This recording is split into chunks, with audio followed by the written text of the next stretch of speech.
I need your help. क्या help चाहिए? Get me pregnant. तुम क्या पागल हो गया? प्लीज। Smriti, please. जल्दी आ, देख 8 बजने को आए तेरे पापा। पता है बाबा को लेट होना पसंद नहीं। मिलिट्री स्कूल है अपना घर। चुप कर, वो सुनेंगे तो। हाँ हाँ। अरुणा, टिफिन झाला का माझा? झाला छोटे लाल को दिया है। हाँ। पंक्चुअल रहेगी तो अच्छी बात है ना बेटा।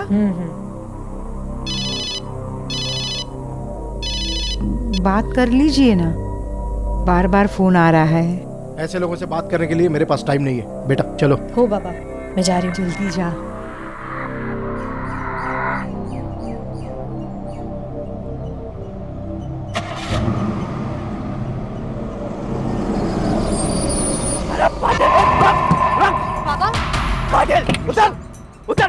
उधर नीचे।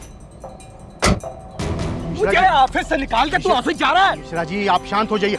देखिए आप जाइए, मैंने कहा ना बाद में बात करेंगे। छोटे लाल देखो ना। मिश्रा जी आप जाइए, देखिए प्लीज, आप समझने की कोशिश कीजिए। आप जाइए घर, बाद में बात करेंगे, मैंने कहा।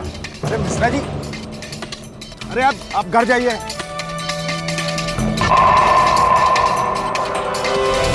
चलिए साहब।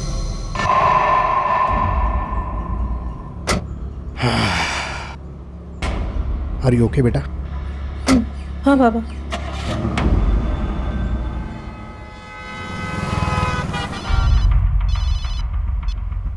हेलो, हाँ बोलो।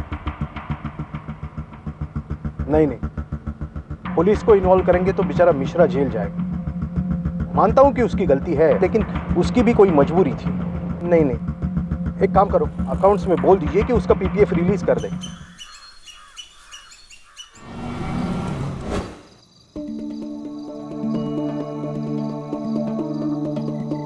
Come on, baby. Arjun phone देखने दो ना। सी आई का फोन कट गया। It's 7:10 already. Arjun drop me home. बाबा मुझसे पहले घर पहुंच गए ना तो सुनामी आ जाएगा। आता है ये दिल, क्या जवाब दूंगी मैं उनको? अरे यार, कितनी डरपोक हो तुम। अरे बोल दो ना अपने पापा से कि तुम अब अर्जुन की हो चुकी हो। Okay? And by the way, आज मेरा पूरा घर खाली है। मेरे पेरेंट्स ना इतने कूल नहीं है। Now drop me home. Okay fine, लेकिन हाँ, नेक्स्ट टाइम अगर मेरा घर खाली हुआ ना, सर तुम्हें तो किडनैप ही कर लूंगा। लास्ट किस बेबी। स्मृति, बाबा। क्या हो रहा है ये? हाँ, बाबा चल तू। और स्मृति के आसपास भी नजर आया ना तो जान से मार दूंगा तुझे, समझा? अगली बार सीधे जेल जाएगा, जेल। जाने दो साहब।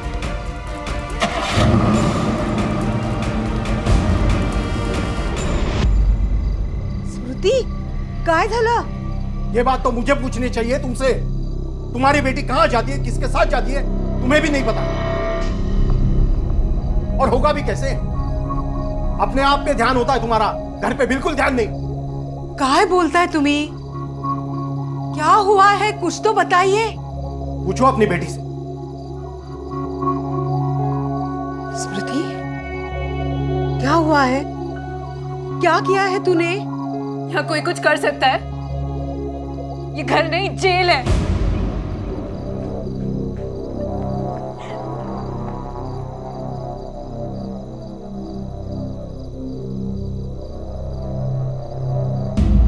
मुझे नानी के घर नागपुर भेजने का प्लान बना रहे हैं पापा। Smriti baby, you cannot leave me. मैं मर जाऊंगा। काम डाउन बेबी, मैं कहीं नहीं जा रही हूँ। अब टाइम आ गया है बाबा की डिक्टेटरशिप खत्म करने का। बहुत हो गई मनमानी। अब मैं 19 की हो गई हूँ। अब वो मेरे साथ जबरदस्ती नहीं कर सकते। That's my girl। और हाँ, तुम्हें अपने फ्रीडम के लिए लड़ना ही चाहिए। एग्जैक्टली। समझते क्या है वो अपने आप को? मैं उन्हें दिखाऊंगी कि मैं क्या क्या कर सकती हूँ। देखो, तुम जो भी करो, लेकिन प्लीज मुझे छोड़ के मत जाना। नेवर। ये सब मैं इसीलिए तो कर रही हूँ ताकि तुम्हारे साथ रह सकूं। इनफैक्ट मैं तो सोच रही थी कि हम दोनों कहीं भाग जाते हैं। नहीं नहीं, अरे स्मृति मेरा मतलब अब भागना नहीं। अरे तुम घर छोड़कर क्यों जाओगी? जिसे घर छोड़कर जाना है वो जाए। ओके मतलब वो एक काम कर दे Smriti, let's meet up and plan something. Okay yeah bye.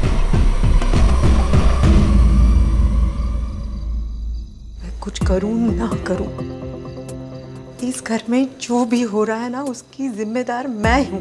हाँ, सिर्फ मैं। ऐसा लगता है सब छोड़ के चली जाऊं मैं। अब मैं जानती हूँ मुझे क्या करना है। शायद वो बाथरूम से आ गए हैं। रखती हूँ, कल मिलूंगी। अच्छा बॉय। हम अक्सर कहते सुनते हैं कि जो दिखता है वो होता नहीं और जो होता है वो दिखता नहीं। शायद यही हो रहा था पाटिल परिवार के साथ। सच ये था कि घर में रहने वाले तीनों ही लोग एक दूसरे से खुश नहीं थे। हर कोई एक दूसरे से कुछ छिपा रहा था। क्या यही राज वजह बन रहे थे आपसी रिश्तों में दूरियों के लिए?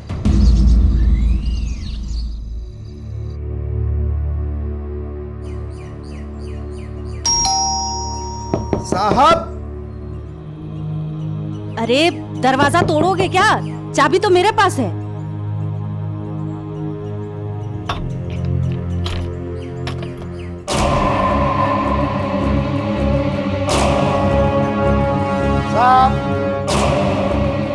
साहब का खून हो गया।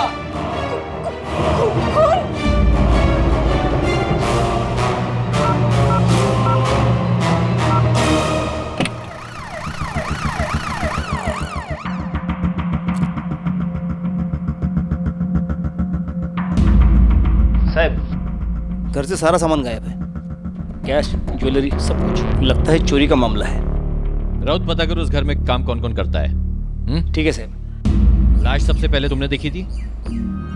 हम दोनों ने साहब, पर ये सब बारे में मुझे कुछ नहीं पता साहब। मैं तो दिन भर काम खत्म करके रात को ही घर चली गई थी, और ये सब कब कैसे हुआ मुझे कुछ नहीं पता है साहब। घर में कौन कौन रहता है?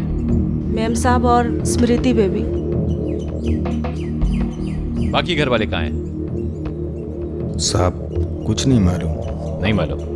साहब कल रात को तो सब कुछ ठीक ठाक था। कोई दुश्मनी, कोई हाथापाई? साहब कल सुबह मैं पाटिल साहब को लेके जा रहा था तो रास्ते में मिश्रा जी मिले थे।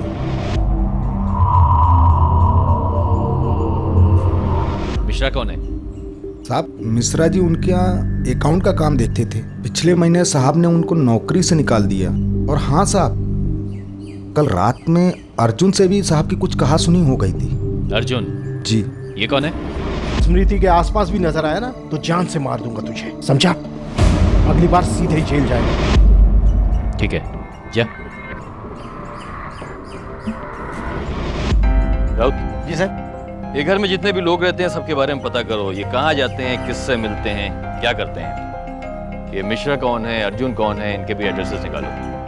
और तुम एक काम करो, आसपास जितने भी लोग रहते हैं ना, सबसे इंक्वायरी करो, पूछताछ करो। साहब, माँ बेटी दोनों का फोन ऑफ आ रहा है। ये माँ और बेटी गई कहाँ होंगी? राउत, फोन ट्रेस करा लवकर। ठीक है।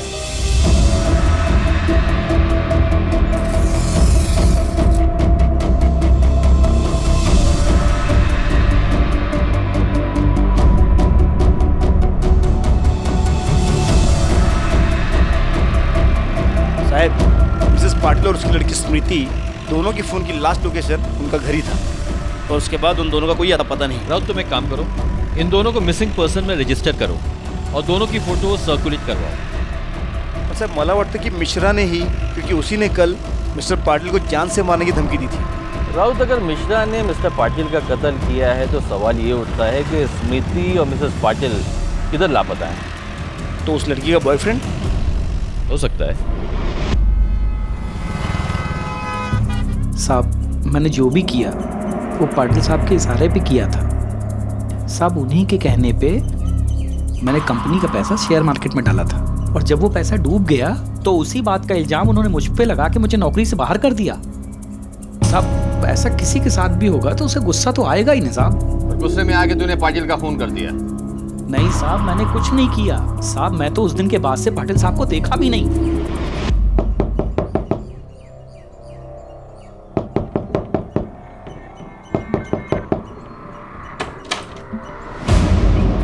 अर्जुन कोण आहे? तुमच्यापैकी अर्जुन कोण आहे? ये उठे, हट। अर्जुन कोण आहे? मी है। तो तेरा नाम अर्जुन है? जी। कल स्मृति के बाप के साथ तूने झगड़ा क्यों किया? अरे शपथ सर, मैंने कुछ नहीं किया। वो अरे उल्टा उन्होंने मुझे जान से मारने की धमकी दी थी। बाबा चल चल तो। अब स्मृति के आसपास भी नजर आया ना तो जान से मार दूंगा तुझे, समझा? मैं एक अच्छे घर से हूँ और स्मृति उनमें तो एक दूसरे से बेहद प्यार भी करते हैं, मगर उसका चलना बाप प्यार व्यार क्या जाने। सर स्मृति हमेशा डरी हुई रहती थी। उसके बाप का फोन आया नहीं कि उसे पसीने छूट जाते थे। अब तेरी बारी कृष्णा, जा। चल जा। दे तू तो चैंप है यार। बाबा का फोन। हेलो बाबा। प्रीति, 8:15 वाजले। कहा था ना 8 बजे तक घर पहुंच जाना। बाबा वो ट्रैफिक है रास्ते में, आप गुस्सा मत करो, मैं आ रही हूँ। क्या हुआ? बाबा जाना होगा।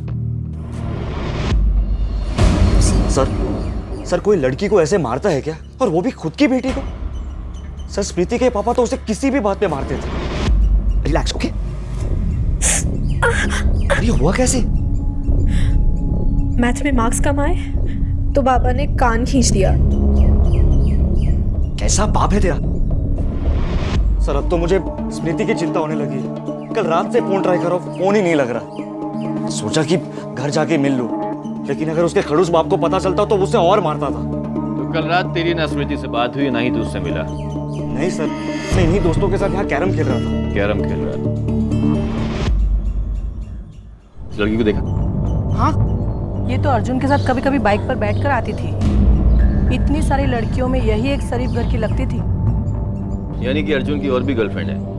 साहब गर्लफ्रेंड नहीं, ये उसी टाइप की औरतों को लेके आता था।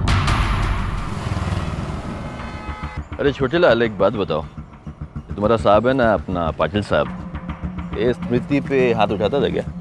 साहब अर्जुन के साथ वो वाला जब से केस हुआ ना, उसके बाद साहब बेबी पे बहुत गुस्सा थे।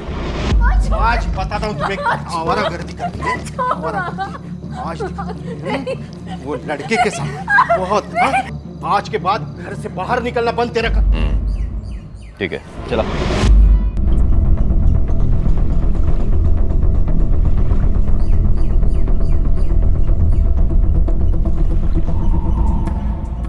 सर ए बगा, इसकी मौत हुई है गला घोटने से। बाकी पोस्टमार्टम की रिपोर्ट आने के बाद ही मालूम पड़ेगा। मिस्टर पाटिल और स्मृति के मौत के बीच चंद घंटों का ही फर्क है। स्मृति की मेडिकल रिपोर्ट यह बताती है कि उसकी मौत के पहले उसके साथ में सेक्सुअल एक्टिविटी हुई। राउत, ये स्मृति के बॉयफ्रेंड का नाम क्या है? अर्जुन। लेके आओ सर। ठीक है सर। तो स्मृति से मिला था, फिर भी तूने झूठ बोला? हाँ? अरे साहब मैं सच में डर गया था। स्मृति उस रात मेरे घर आई भी थी। ये I hate him, Arjun. I hate my dad। देखो कितना मारा है। मैं थक गई हूँ उस आदमी से। अब उसे पता चलेगा कि मैं भी उसी की बेटी हूँ। दिखाती हूँ उसे कि बेशर्मी क्या होती है। पूरी सोसाइटी में उसका बैंड ना बजा दिया तो मेरा नाम स्मृति नहीं।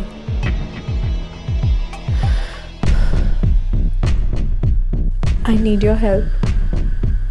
क्या हेल्प चाहिए? Get me pregnant। तुम क्या पागल हो गया? Please। Smriti please. मैंने तो वही किया था, उसने मुझे कहा था, पर पता नहीं कि उसकी माँ को कैसे पता चल गया। वो हाथ ही हाथ को मेरे घर आई और स्मृति को लेकर चली गई।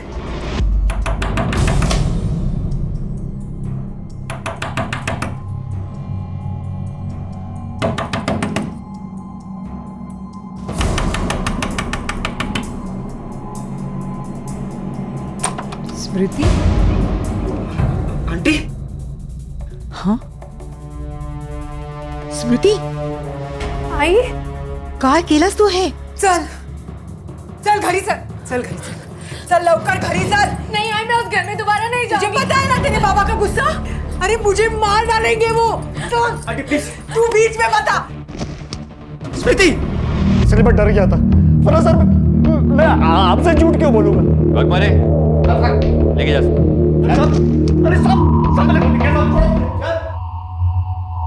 साहेब मला वाटतं इस अर्जुन ने ही बाप बेटी को मारा है। स्मृति ने अपने बाप को मारने का प्लान बनाया होगा और अर्जुन ने स्मृति को ही मार दिया ताकि उसको पैसे और गहने मिल जाएं। अब अरुणा का इसमें क्या रोल है ये जानना बहुत ज़रूरी है, लेकिन अरुणा गायब है, उसका मिलना बहुत ज़रूरी है। ढूंढो उसे। ठीक है सर। मिस्टर पाटिल का रवैया कैसा था? सर, मिस्टर पाटिल बहुत गुस्सेल इंसान थे। अरुणा और स्मृति बहुत डरती थी उनसे। किती वाजले? चाय का टाइम पता है ना तुम्हें?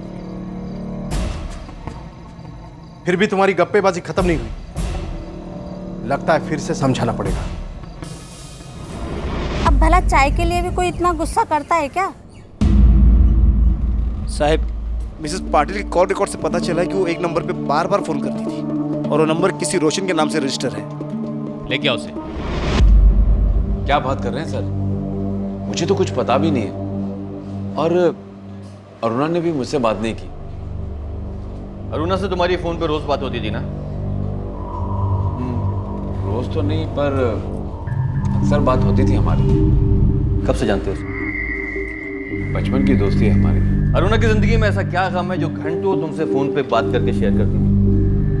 सर, उसकी मैरिड लाइफ में बहुत प्रॉब्लम्स चल रहे थे और हाल ही में तो उसकी मैरिड लाइफ और भी उलझ गई थी।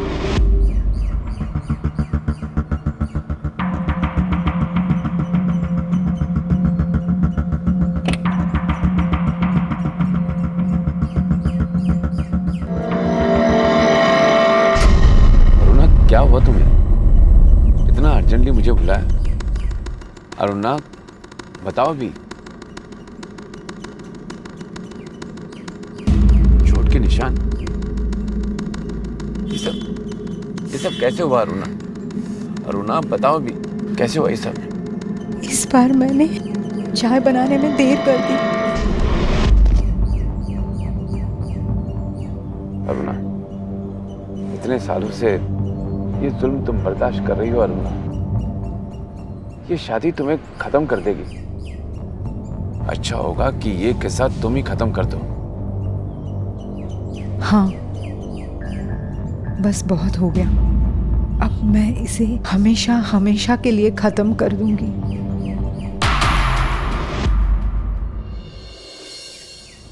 वैसे तो हर इंसान अपनी मनमानी करना चाहता है, लेकिन कुछ लोगों में तानाशाही की प्रवृत्ति कुछ ज्यादा ही होती है। जैसे कि पाटिल, वो लोगों को अपने कंट्रोल में करना चाहता था। नियम कायदे अपनी जगह, लेकिन वो अपनी बात मनवाने के लिए हैवानियत पर उतर आता था। घर हो या बाहर, वो अपनी हर सही गलत सोच को दूसरों पर थोपना चाहता था और उसकी इसी तानाशाही की वजह से उसकी अपनी पत्नी और बेटी भी उससे नफरत करने लगे थे। लेकिन क्या उनकी नफरत इतनी बड़ी थी कि वो उसकी जान ले ले? हालांकि शक की सुई मिश्रा और अर्जुन की तरफ भी जा रही थी, लेकिन बिना किसी सबूत के कुछ भी कहना बहुत मुश्किल था। लेडी को कहीं देखा है? जी नहीं, मुझे नहीं पता। सुनिए, इस लेडी को कहीं देखा है? सुबह 4 बजे यहाँ से निकली थी। सुबह सुबह 4 बजे कौन उठता है साहब? वो झाड़ू वाली आते हैं, उनसे पूछ लो। ये झाड़ू वाली कहाँ मिलेगी? वो सामने वाली गली में मिल जाएगी। सुनो, यहाँ बाईला तुम्ही कुठे पाहिलत का? हाँ साहब, पूरे रास्ता अपने बेटी के साथ रोते झगड़ते जा रही थी। क्या कर दिया तूने? क्या कर दिया? ये सारी इज्जत मिट्टी में मिला दी। क्या कर दिया तूने? चल चला। स्मृति अपने पिता को सबक सिखाना चाहती थी, इसलिए उस रात वो अर्जुन से मिलने गई थी। उससे भी अजीब बात यह है राउत के अरुणा को कैसे मालूम कि स्मृति और अर्जुन वहाँ पर मौजूद हैं। उसका मतलब ये है कि कोई तो है जिसने जानबूझकर स्मृति और अर्जुन को वहाँ पर बुलाया। और अब सवाल ये उठता है कि वो दोनों वहाँ से गए कहाँ।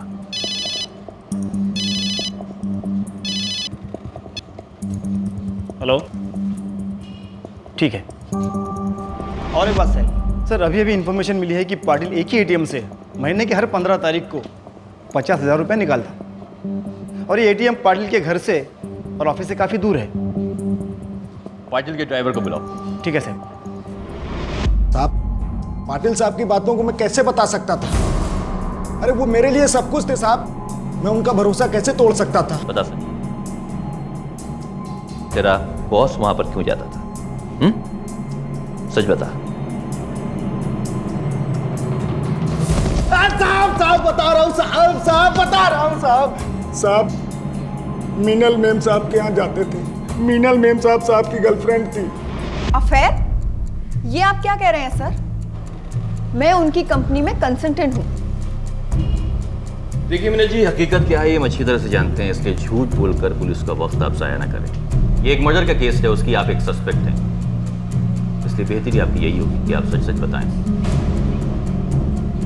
देखिए सर, हम 2 साल से साथ में हैं और वो अपनी शादीशुदा लाइफ में बिल्कुल भी खुश नहीं है। और इंसान को जो चीज़ घर पर नहीं मिलती वही तो वो ढूंढने बाहर निकलता है। लेकिन पता नहीं कैसे उनकी वाइफ को मेरे बारे में भनक लग गई और वो उस रात मेरे घर पहुंच गई। सॉरी, वो आपके साथ बिल्कुल भी खुश नहीं है। क्या कहा तुमने? कि वो मुझसे खुश नहीं है? अरे उस आदमी की हर हरकत को बर्दाश्त किया है मैंने ताकि वो खुश रहे, मेरी शादी ना टूटे। बाहर के लोगों को आकर कह रहा है कि वो खुश नहीं है। मुझे भी उसका ख्याल रखना छोड़ देना चाहिए। संपले आता सब। अजीब थे उसके रिएक्शन, मानो उस रात वो कुछ भी कर सकती थी। जब कोई परिवार टूटता है तो उसके साथ साथ वो प्यार, विश्वास और हर वो एहसास भी टूट जाता है जो परिवार को बांधे रखता है। जिस परिवार को बनने में बरसों लग जाते हैं, जो परिवार हमारे जीने की वजह बन जाता है, उसी परिवार को हम अपने सबसे बड़े दुश्मन की तरह देखने लगते हैं। जिस परिवार की खुशी हमारे जीने का मकसद बन जाती है, गुस्से और धोखे का दर्द हमें उसी परिवार को चोट पहुंचाने पर उतारू कर देता है। पाटिल परिवार में भी शायद यही हो रहा था। इंसान अगर अपनों से नफरत करने लगे तो उस नफरत का अंजाम बहुत भयानक हो सकता है। शायद मिनल के मिलने के बाद अरुणा ने ही अपने पति का कत्ल किया और शायद प्रीति ने ये सब देख लिया था, इसलिए उसने स्मृति को भी। और शायद इन सब में अरुणा ने मदद ली अपने सो कॉल्ड फ्रेंड रोशन की। ये अरुणा का मिलना बहुत जरूरी है।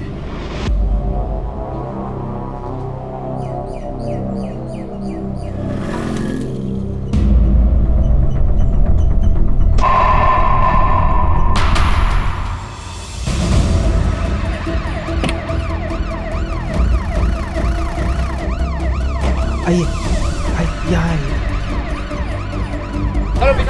ए बाजू करा ना, बाजू करा, साइड लगा रहा ना।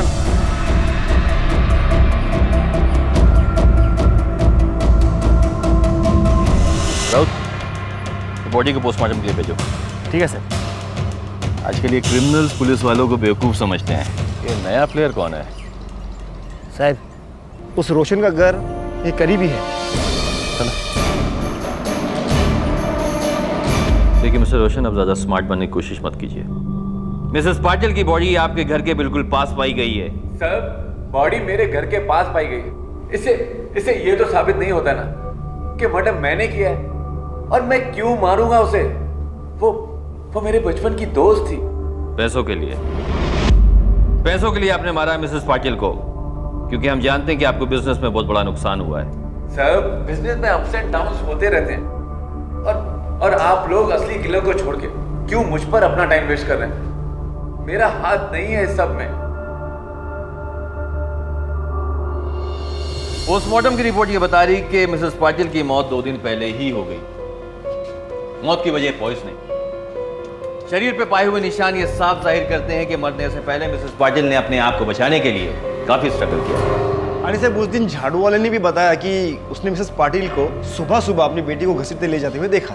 इतने सुबह सुबह टैक्सी या ऑटो मिलना बहुत मुश्किल है सर, और वहाँ से वो पैदल भी नहीं जा सकते क्योंकि उनका घर वहाँ से बहुत ही दूर है। राउत, मेरी समझ में नहीं आता कि मिस्टर पाटिल को ये कैसे मालूम पड़ा कि उनकी बेटी स्मृति कहाँ है, क्योंकि जिस रास्ते पे उन्होंने स्मृति और अर्जुन को पकड़ा था वो रास्ता उनके घर के रास्ते से बिल्कुल अलग है। और उसी रात मिसेस पाटिल को भी मिनल के बारे में मालूम पड़ा। कोई तो है राउत, कोई तो है जो ये सारी इंफॉर्मेशन मिसेस और मिस्टर पाटिल तक पहुंचा रहा है। हो साहब, उस रात को मिसेस पाटिल और उनके ड्राइवर छोटेलाल की फोन पे बात भी हुई थी देर रात को। बोलो। The number you have called is currently switched off. Sir phone switch off है।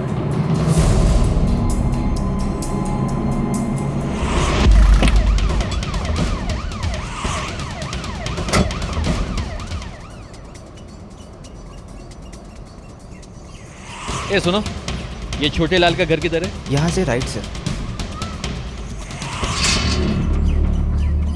साहब, छोटे लाल से घर।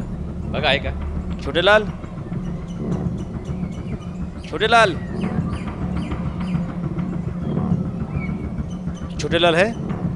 नहीं नहीं साहब। कहाँ गए? सर उनको 2 दिन का नासिक का भाड़ा मिल गया ना, इसलिए वो वहाँ गए हैं। फ़ोन करेंगे करके बोला, लेकिन उनका फ़ोन बंद है। शायद चार्जर लेकर जाना भूल गए। आप लोग पाटिल साहब के केस के बारे में बात करने आए हैं? हाँ, रूटीन पूछताछ करनी थी। तुम्हारे पास उनका कोई नंबर है या फिर किसके साथ गए मालूम है? नहीं साहब, वो कहाँ बता के जाते हैं। चला।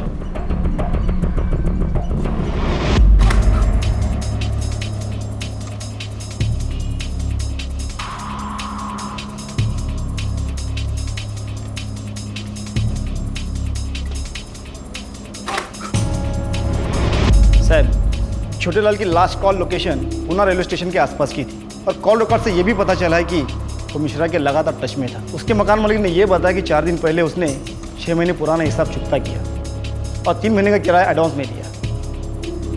और ये सारी रकम उसने कैश में दी होगी? वही सर। मैं मर्डर के बारे में तो नहीं कह सकता, लेकिन पाटिल के घर पे जो चोरी हुई उसमें 100% इस छोटे लाल का हाथ है। मिश्रा के साथ मिलकर उसने पाटिल के घर पे चोरी की और फिर फरार हो गया।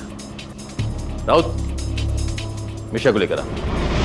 साहब, मैं कितनी बार आपसे कह चुका हूं कि उस रात तो हम शहर में थे ही नहीं।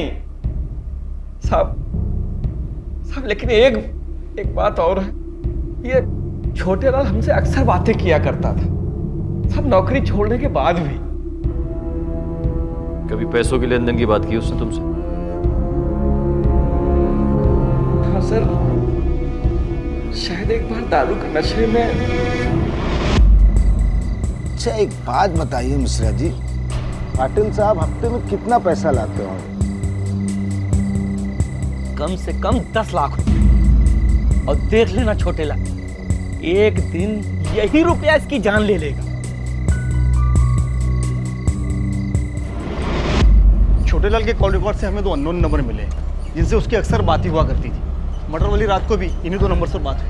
तुम एक काम करो, ये छोटे और मिश्रा के घर पे नजर रख, यहीं से हमें क्लू मिले। सर, छोटेलाल की रोड एक्सीडेंट में मौत हो गई। व्हाट? यस राउत, मला वाटतं ये खूनी है ना पाटिल का कोई खास है। इसको पाटिल की सारी इन्फॉर्मेशन है। हो सकता है छोटे लाल को उसके बारे में मालूम पड़ गया हो और उसने भी छोटे लाल को। साहब मलाही तेज वाटतंय। राउत, अब एक मिश्रा ही है जो हमें इस केस के अंजाम तक पहुंचा सकता है। साहब मिश्रा के घर वालों से मेरी बात हुई थी। उस रात को मुंबई में किसी रिश्तेदार की शादी में गया था। छोटे के मोबाइल पे जो 2 अननोन नंबर थे वो उसके साले रघु लल्लन के नाम पे रजिस्टर थे। सर उनकी लोकेशन ट्रेस हो चुकी है। चला।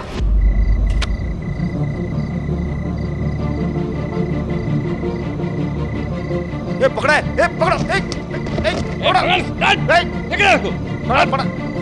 पकड़ इसको।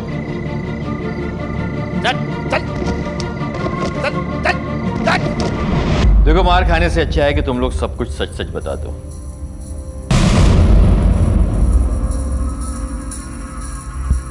अपने जीजा छोटे लाल के साथ मिलकर तुम लोगों ने पाटिल के घर पे चोरी की है ना? पैसे की लालच में, और पैसे की लालच में तुम लोगों ने अपने जीजा को मार डाला, अपने रास्ते से हटा दिया। अपनी जीजी का भी ख्याल नहीं किया तुमने, हाँ? अपनी जीजी का भी ख्याल नहीं किया तुम लोग ने, हाँ? साहब, हम लोगों ने कुछ नहीं किया साहब। हम दोनों तो पिछले महीने यहाँ आए थे काम ढूंढने और अपनी जीजी के यहाँ ही रुके थे साहब। हम दोनों का प्लान बना थे साहब। हम तो ठीक से यहाँ के रास्ते भी नहीं जानते। ये पैसे कहाँ से आए? कहाँ से आए ये पैसे? हाँ, कहाँ से आए पैसे? कहाँ से आए पैसे? बोल। हमसे ये करवाया गया था साहब, पैसों के लिए। हाँ साहब। किसने करवाया? किसने करवाया?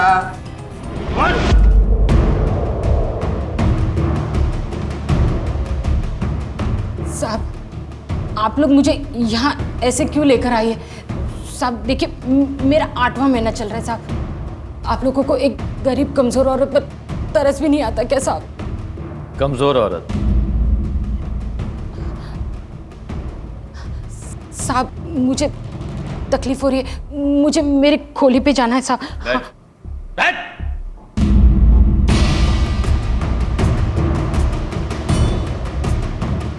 तेरे भाइयों ने सारी असलियत बता दी हमें।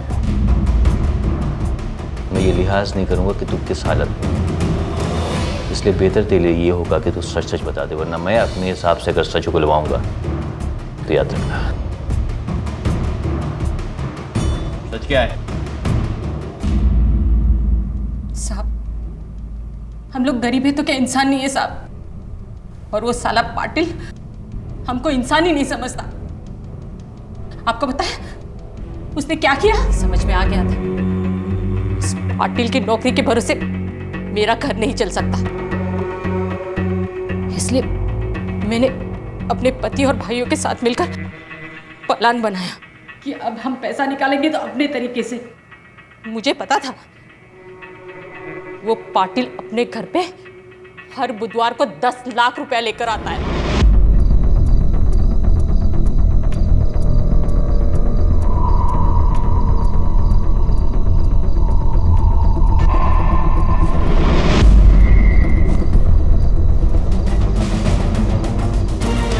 मेरे पति ने पाटिल को मारा और तब तक मेरे भाइयों ने सारा पैसा और गहने बटोर लिए। मेम साहब और बेबी को भी उसी रात टपकाना था, इसीलिए मेरे पति ने मेम साहब के कान में सांप के चक्कर वाली बात डाल दी और बेबी के भी चक्कर के बारे में बता दिया।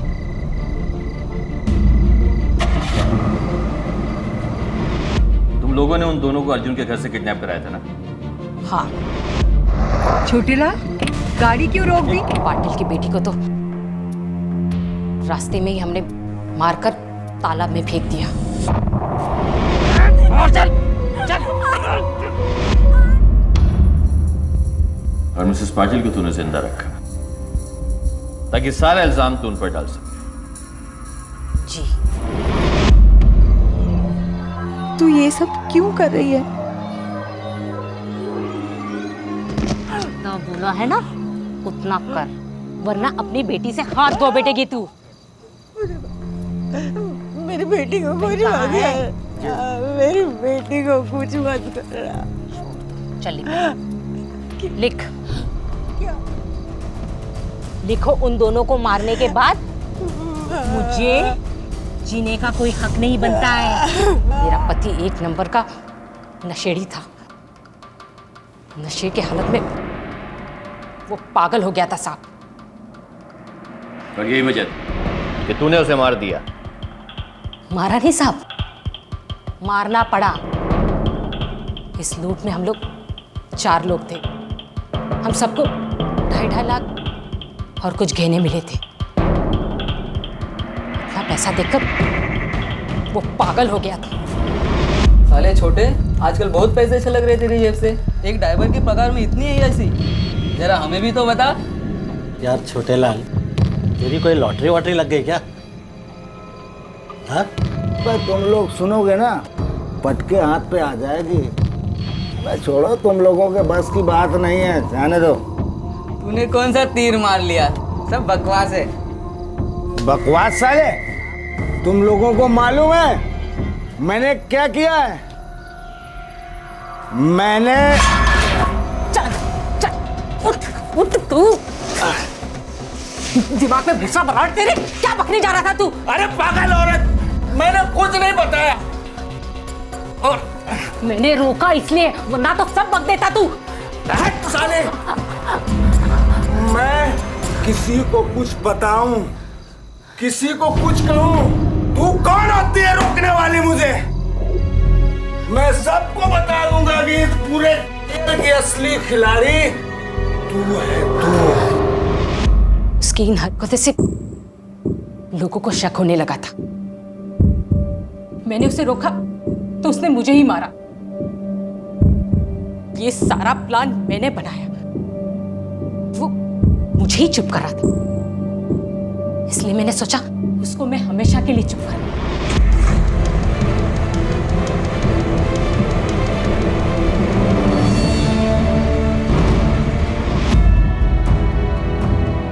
पाटिल जैसे लोगों को तो भगवान ने पैसा ही नहीं देना चाहिए, क्योंकि वो इंसान को इंसान नहीं समझते। और मेरे पति जैसे लोगों को तो उल्टा पैदा ही नहीं होना चाहिए। वो किसी काम के नहीं होते, किसी भी काम के नहीं होते वो।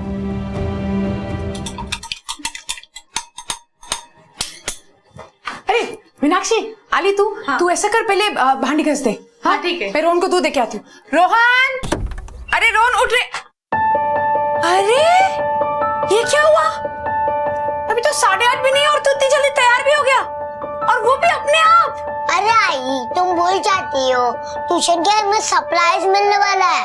अच्छा बच्चू, इसलिए अपने आप इतनी सुबह उठ के तैयार हो गया। अरे दूध तो दो।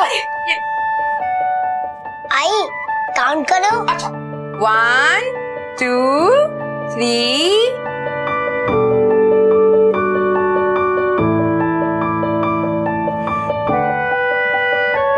Good boy. ये लो, अब मैंने फिनिश कर दिया, अब मैं जा रहा हूँ। अरे रोहन बेटा, दूध तो पी ले। इतनी जल्दी कहाँ जा रहा है बेटा? अरे पापा ट्यूशन जा रहा हूँ। ट्यूशन? मैं 9:30 बजे तक वापस आ जाऊंगा, आप तब तक ऑफिस में जाना। नहीं जाऊंगा बेटा, तू जब तक ट्यूशन से नहीं आएगा मैं यहीं वेट करूंगा तेरा। जल्दी से आजा, फिर सरप्राइज। मैं सरप्राइज रेडी रखना। सरप्राइज में तैयार रखूंगा, यहीं तेरा वेट करूंगा। जल्दी से आजा। ऑफिस में जाना। बिल्कुल नहीं जाऊंगा। चल चल जा। बाय।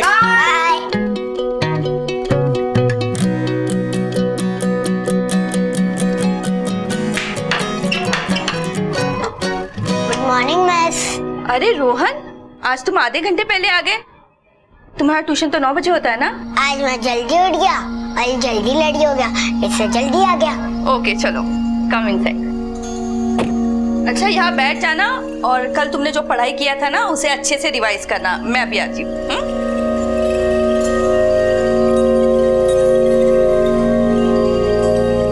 हो गया तुम्हारा? हाँ मिस, मैंने रिवाइज भी कर लिया, होमवर्क भी कर लिया। अब क्या करना है? Oh wow, very good. आज सब कुछ इतना फटाफट सॉल्व किया, क्या बात है? बाबा मुझे एक सरप्राइज देने वाला है। अच्छा, और वो सरप्राइज कब मिलेगा तुम्हें? ट्यूशन के बाद। ओह, इसीलिए आज तुम आधा घंटे पहले आए।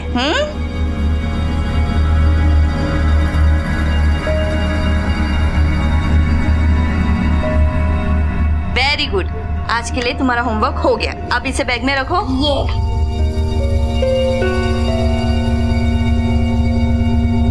मुझसे तो वेट नहीं हो रहा है रोहन की आंखों में वो खुशी देखने के लिए, जब तुम उसे बताओगी कि हम उसे घुमाने कश्मीर लेके जा रहे हैं। पता है, तुम्हारे सरप्राइज के चक्कर में वो इतना एक्साइटेड था कि आधी रात तक सोया ही नहीं, और आज सुबह भी खुद उठकर अपने आप तैयार हो गया। अरे तुम मानोगी नहीं कि कब से वो स्नोमैन बनाना चाहता था, कब से वो बर्फ में खेलना चाहता था, लेकिन मेरी इतनी औकात ही नहीं हो पाई कि मैं उसे नासिक से भी बाहर कहीं घुमा लाऊं। अरे तो क्या हुआ अमन, अब तो हम उसे ले जा रहे हैं ना। शायद इसीलिए कहते हैं कि भगवान के घर में देर है लेकिन अंधेर नहीं है। अरे देर से याद है, 10 बज गए, अभी तक आया नहीं रोहन। अरे पूछो कहाँ है, मैं अभी पूछती हूँ। मुझे ऑफिस के लिए देर हो रही है। हाँ प्रीति दीदी, रोहन की ट्यूशन खत्म नहीं हुई अभी तक? अरे वो तो कब की खत्म हो गई है, उसे जाके 40 मिनट हो गया। अमन, क्या हुआ? शोभा कह रही है कि रोहन को उसके घर से निकले 40 मिनट हो गए। 3 माला ऊपर चढ़ के आने में इतना टाइम तो नहीं लगता। अपनी नई साइकिल की क्रेज में नीचे गया होगा। मैं देख कर आती हूँ। चाबी? क्या हुआ? साइकिल की चाबी तो ये पड़ी है, फिर कहाँ गया होगा? अरे कल तक तो इतना एक्साइटेड था तुम्हारा सरप्राइज जानने के लिए। अरे प्रीति, बच्चा है वो, अब बच्चों का दिमाग हवा की तरह होता है, 2 मिनट यहाँ 2 मिनट वहाँ। मुझे लगता है मनन के घर गया होगा। मैं मैं अभी जाकर देखती हूँ।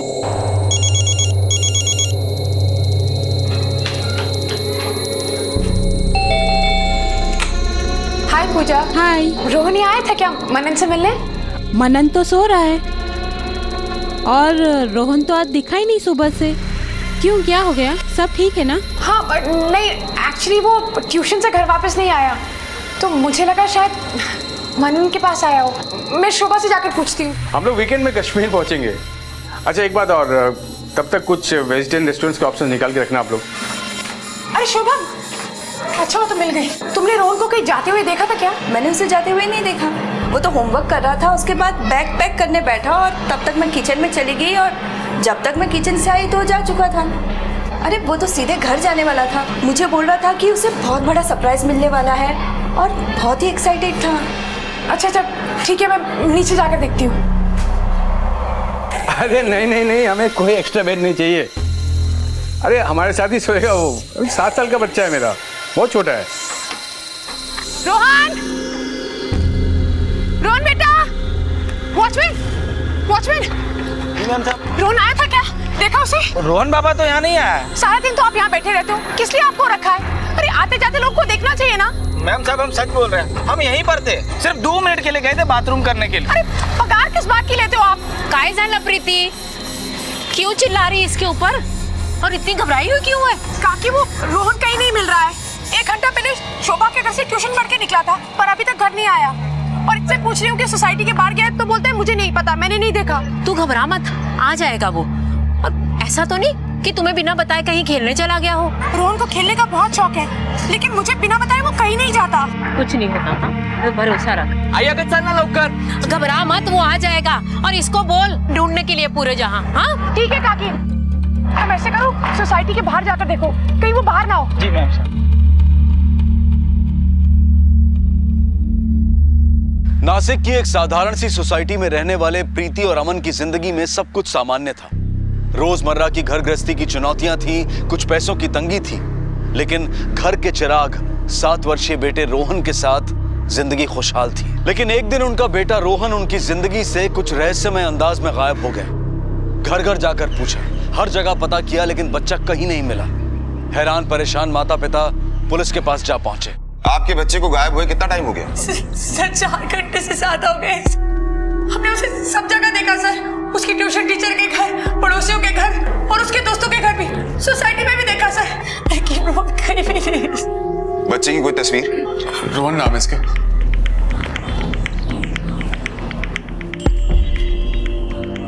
अच्छा ये आप लोगों से किसी बात पे नाराज तो नहीं था, मतलब गुस्सा या कुछ और? जी नहीं, बिल्कुल नहीं, बल्कि वो बहुत खुश था।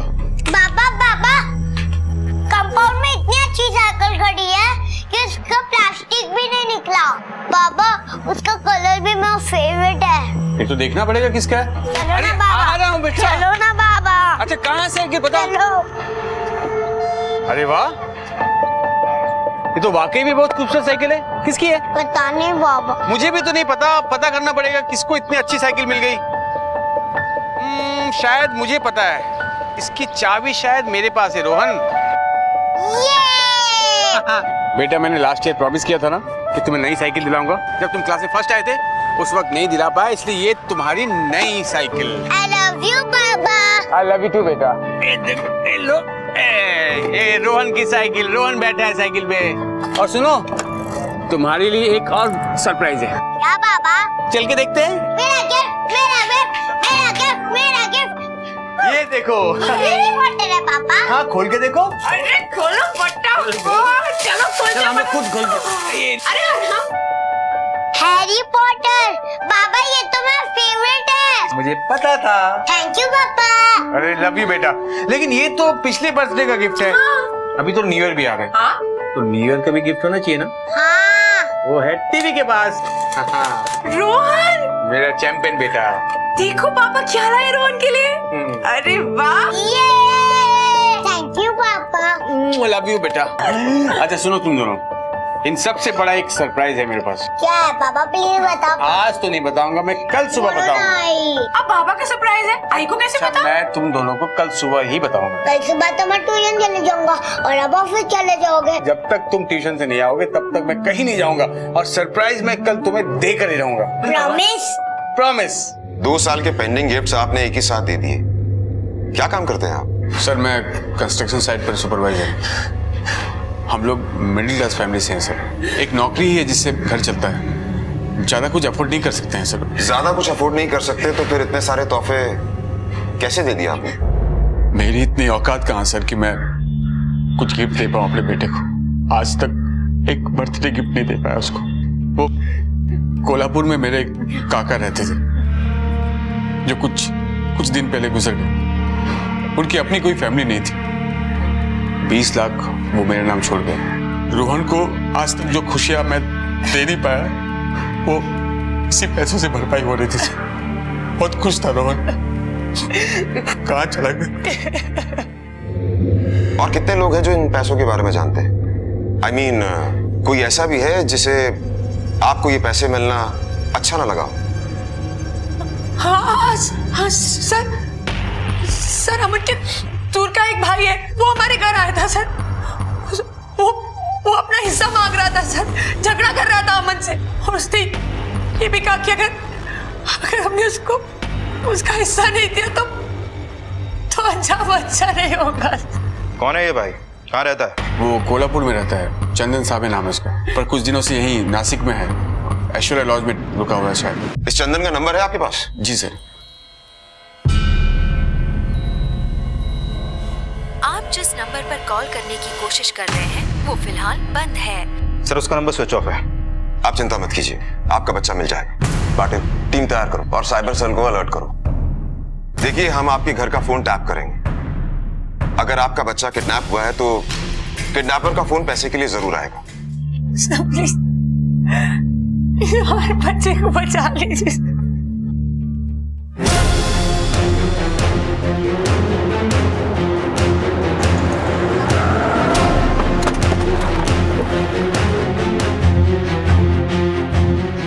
मैडम, चंदन सवे नाम का आदमी आपके होटल में रुका हुआ है, उसका रूम नंबर? सर वो तो 1 घंटा पहले ही चेकआउट कर गए। जाने के लिए उसने कोई टैक्सी या ऑटो मंगवाई होगी? हाँ सर, कैलाश उनके लिए टैक्सी लेकर आया था। कैलाश को बुलाइए। हेलो कैलाश, रिसेप्शन पे आना प्लीज। चंदन ने ये रूम बुक करने से पहले कोई आइडेंटिटी प्रूफ दिया होगा। ये लीजिए सर, ये है कैलाश। चंदन सवे ने कहाँ तक के लिए टैक्सी मंगवाई थी? साहब उन्होंने तो बस स्टैंड के लिए बोला था।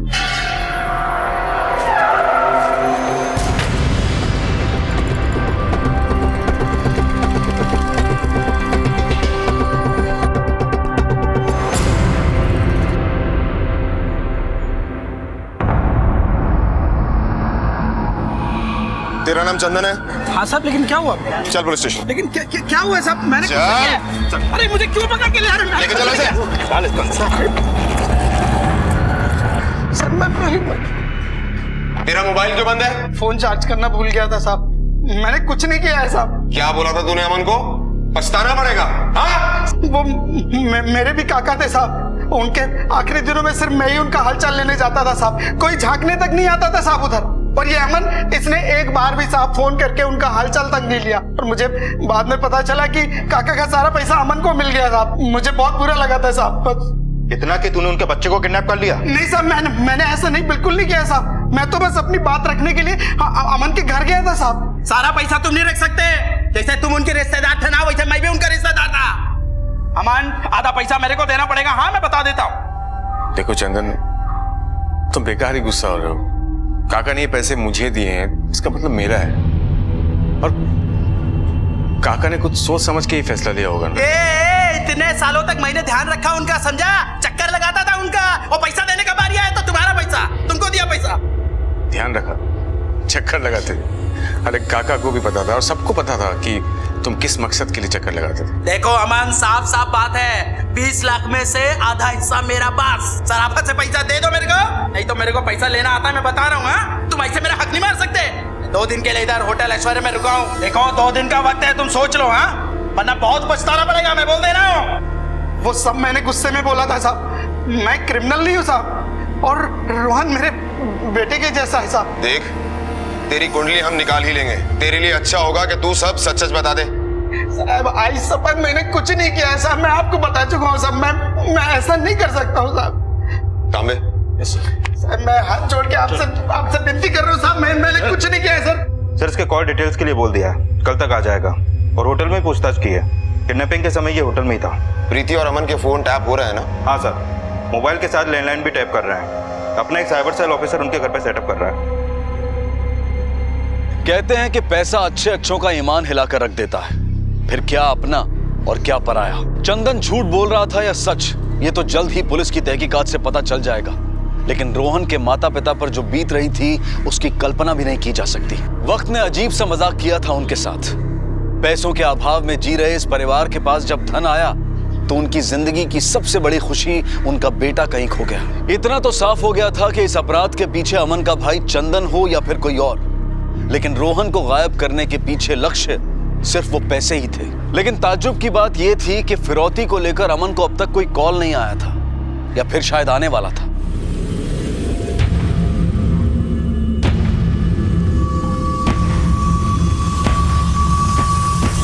देखिए, अगर आपके मोबाइल पर फोन आता है फिर तो कोई प्रॉब्लम नहीं, लेकिन अगर लैंडलाइन पर फोन आता है फिर आपको उसे कम से कम 30 सेकंड तक बातों में उलझाए रखना होगा, ताकि हमारा साइबर सेल उसकी लोकेशन ट्रेस कर सके।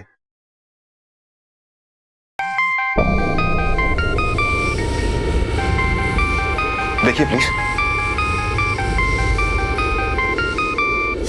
अननोन नंबर है। रिसीव कीजिए और लाउड स्पीकर पे डालिए।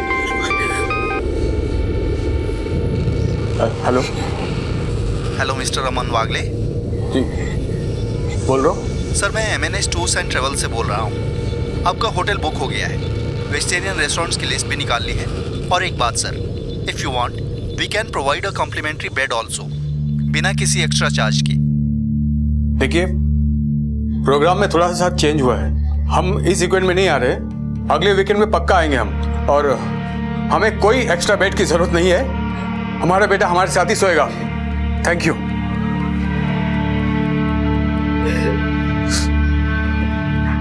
प्रीति,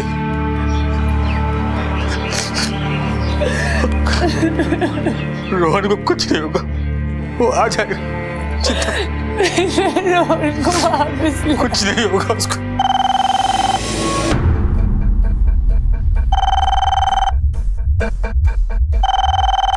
प्लीज कॉल रिसीव कीजिए और देखिए 30 सेकंड तक उसे बातों में उलझाए रखिएगा प्लीज।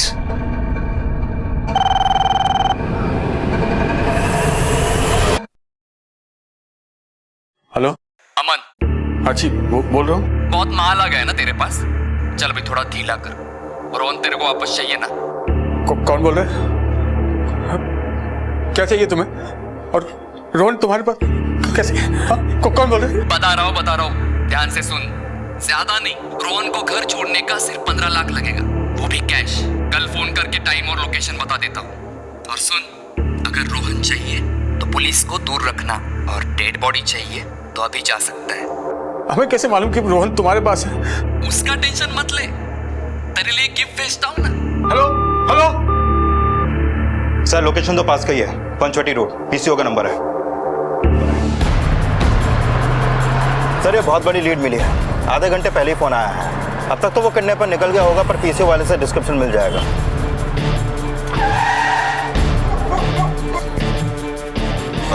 देखिए। हाँ बोलिए।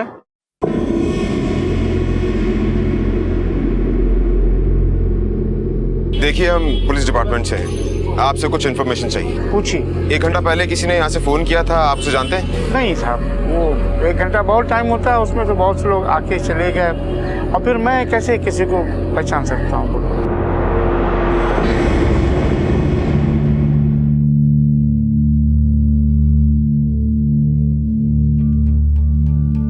मुझे मेरा रोहन वापस चाहिए,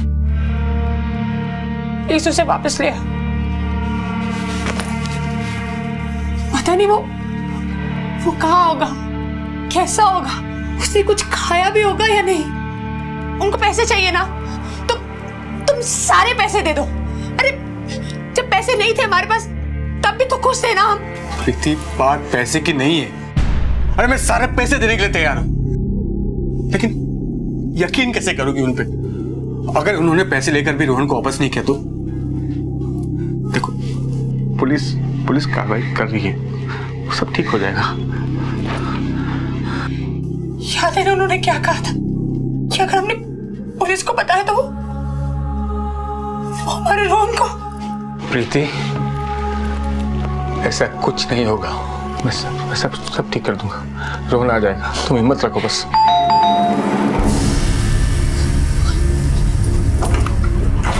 क्या है? कौन है यहाँ पे? तो कोई भी नहीं।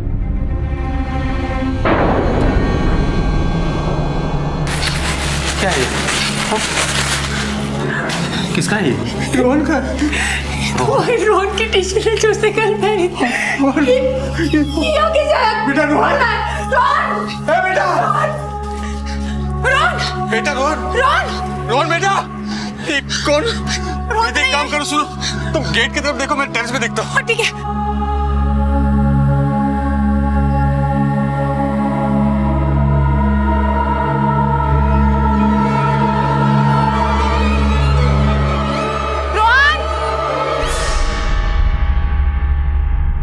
खौफ और डर का व्यापार करने वाले आमतौर पर खुद बहुत डरे हुए होते हैं। ऐसे में वो क्या कर जाएं, कुछ कहा नहीं जा सकता। रोहन का किडनैपर पैसों को हासिल करने के लिए डेस्परेट हो रहा था और इस बात का अंदाजा उसके आखिरी एक्शन से लगाया जा सकता था। लेकिन सबसे बड़ा रहस्य तो ये था कि अपराधी हाउसिंग सोसाइटी में आया, पैकेट छोड़ा, ना किसी ने उसे आते हुए देखा और ना ही किसी ने जाते हुए। पुलिस का मानना था कि हो ना हो अपराधी सोसाइटी के अंदर से ही आया था, फिर तो खोज कहीं और नहीं बल्कि अंदर ही होनी चाहिए थी।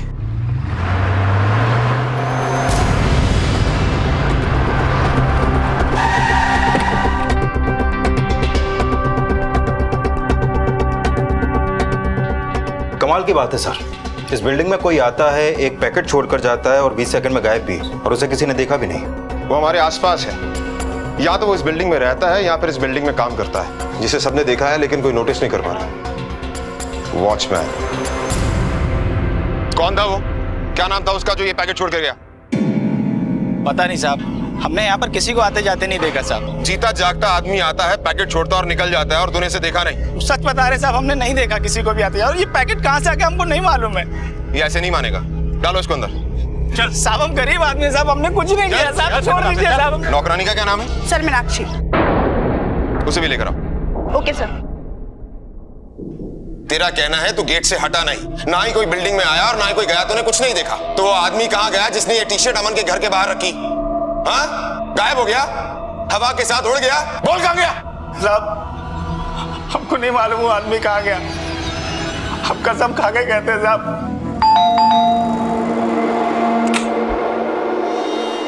हमारे बिल्डिंग से बच्चा गायब हुआ है, पता है? हाँ सुना तो है, लेकिन कुछ ज्यादा पता नहीं। हाँ, एक रात पहले मैंने उसे देखा था, फिर दूसरे दिन सुबह प्रीति उसे ढूंढ रही थी, फिर पता चला कि अचानक गायब हो गया। वो लड़का कौन है? ये मेरा बेटा है संजय। क्या काम करता है? अभी पढ़ाई खत्म की है, नौकरी की तलाश कर रहा है। आप रोहन को कब से ट्यूशन पढ़ा रही हैं? लगभग 1 साल से। और कितने बच्चों को ट्यूशन पढ़ाती हैं? 4-5 बच्चे हैं और सभी इसी बिल्डिंग के हैं। ट्यूशन पढ़ाने की कोई खास वजह? आप तो जानते हैं कि एक की कमाई से कुछ नहीं हो पाता। मतलब पैसों की प्रॉब्लम रहती है। तुझे पता था कि उनके घर में पैसा है? मुझे कुछ नहीं मालूम था सर। जोर से बोल, एक पढ़ेगी ना बरोबर बोलेगी, बोल जोर से। हाँ, मुझे मालूम था कि उनके घर में पैसे रखे हुए हैं। अब ये बता कि तुझे पता कैसे चला कि उनके घर में पैसा है? वो उस दिन किचन में। दीदी, मेरे को थोड़ा एडवांस मिलेगा क्या? ज्यादा नहीं, सिर्फ 1000 रुपया। मेरा बच्चे को कल स्कूल से घर वापस भेज दिया। क्यों, क्या हुआ? फीस लाने के लिए। मेरा तबीयत भी ठीक नहीं है, डॉक्टर के पास भी जाना है। मैं आपको जल्दी वापस कर दूंगी। तिकडे था मीनाक्षी, देती है मी।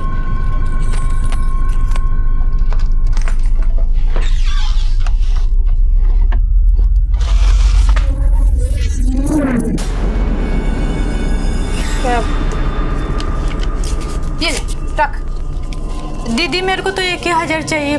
2000। अरे तू रख ना, तेरे को बच्चे के स्कूल का फीस देने का है ना, डॉक्टर के पास भी जाना है और फिर दवा भी तो लेना है। आजकल दवाई कितना महंगा आता है मालूम है तेरे को। अब अगले महीने में एडजस्ट करेंगे, ठीक है?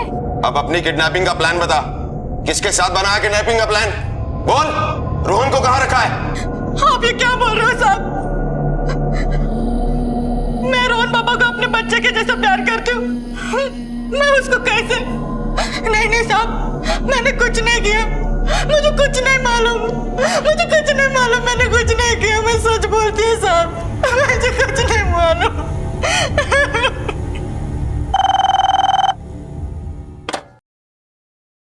हेलो सुन, पैसा कल सुबह 11 बजे कमला मिल कंपाउंड के पास जो कंस्ट्रक्शन वाली बिल्डिंग है ना, वहां छोड़ देना और ज्यादा शाना मत बनना। पुलिस के पास गया ना तो इस बार बच्चे की टी शर्ट नहीं, उसका सर भेजूंगा, समझा क्या? नहीं, मेरे बच्चे को कुछ मत करना प्लीज। मैं पैसे लाऊंगा कल, मैं कमला मिल जाऊंगा, पैसे लाऊंगा, प्लीज मेरे बच्चे को कुछ मत करना please. Hello hello hello sir, बच्चे को मारने की धमकी दे रहा सर, कुछ कीजिए सर। You don't worry. पता लगा? यस सर, इस नंबर से फोन आया था। इस नंबर की कुंडली निकालो पाटिल। सर देखिए मिस्टर रावल, प्लीज आप हमारे साथ कोऑपरेट कीजिए। हम ऐसा जाल बिछाएंगे कि वो बच नहीं पाएगा। हम हर हाल में उसे पकड़ लेंगे। पैसे का बैग तैयार कीजिए प्लीज। नहीं, हमें आपकी कोई मदद नहीं चाहिए। जाइए आप हमारे घर से। अमन बोलो इनको कि जाए हमारे घर से। समझो। अमन तुम समझ क्यों नहीं रहे हो? उन लोगों ने मना किया था पुलिस को बताने के लिए। वो मार देंगे हमारे रोहन को। देखिए आपके बच्चे को कुछ नहीं होगा, हम उसे बचा लेंगे। हम सिविल ड्रेस में जाएंगे, बिल्कुल ऐसे, उन्हें पता नहीं लगेगा कि हम पुलिस वाले हैं। मुझे कुछ नहीं सुनना, उनको पैसे चाहिए ना, हम दे देंगे। आप जाइए हमारे घर से बस। सर कुछ कीजिए सर। जैसे मैंने, हाँ काबले बोल। ठीक। क्या हुआ सर? आप दोनों को हमारे साथ पुलिस स्टेशन चलना होगा। पुलिस स्टेशन क्यों? चलिए।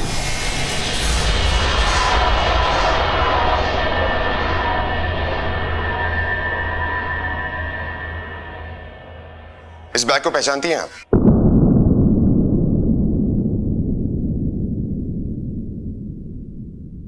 आज सुबह शहर के बाहर गांव के कुछ लोगों को तालाब के किनारे एक सूटकेस मिला। जब उन्होंने उसे खोला तो उसमें बच्चे की डेड बॉडी थी। ये बैग उसके साथ था।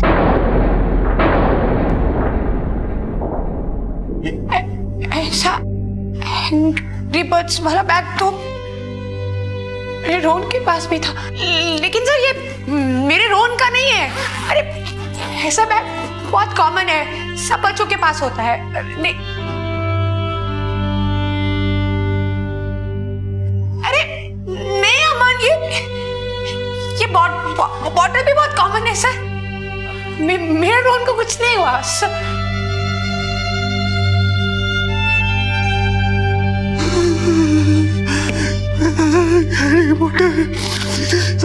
मैंने अपने बच्चे को गिफ्ट दिया था, मेरा बेटा अमन।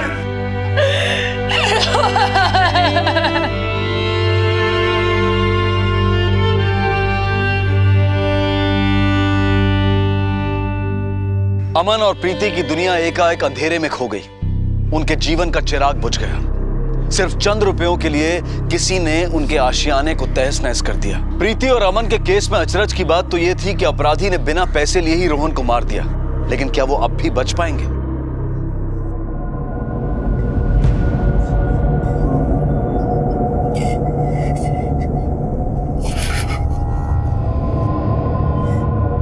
देखिए मैं आप लोगों का दर्द समझ सकता हूं, लेकिन मेरी आप लोगों से यही रिक्वेस्ट है कि हमें आगे बढ़ना चाहिए। देखिए किडनैपर्स को इस बारे में नहीं पता कि पुलिस को रोहन की बॉडी मिल गई है। वो पैसे लेने के लिए जरूर आएंगे और ये एक अच्छा मौका है उन्हें पकड़ने का। प्लीज समझने की कोशिश कीजिए। अब क्या फायदा सर, इससे क्या हमारा रोहन फंसा जाएगा? हमारी जिंदगी तो खत्म हो गई सर, रोहन वापस नहीं आएगा। मेरा रोहन वापस नहीं आ सकता तो क्या, कम से कम उन गुनहगारों को तो सजा मिलेगी जिसने मेरे बच्चे को इतनी बेरहमी से मार डाला, वो भी चंद पैसों के लिए। नहीं, जैसा मेरे बच्चे के साथ हुआ वो मैं किसी और के साथ नहीं होने दूंगी, कभी नहीं होने दूंगी। आपको जाना होगा, जो हमारे रोहन के साथ हुआ वो किसी और बच्चे के साथ नहीं होना चाहिए, कभी नहीं होना चाहिए। तुम जाओ अमन, तुम्हें जाना होगा, तुम्हें जाना चाहिए। तुम्हारे रोहन के साथ हुआ किसी और के साथ नहीं होना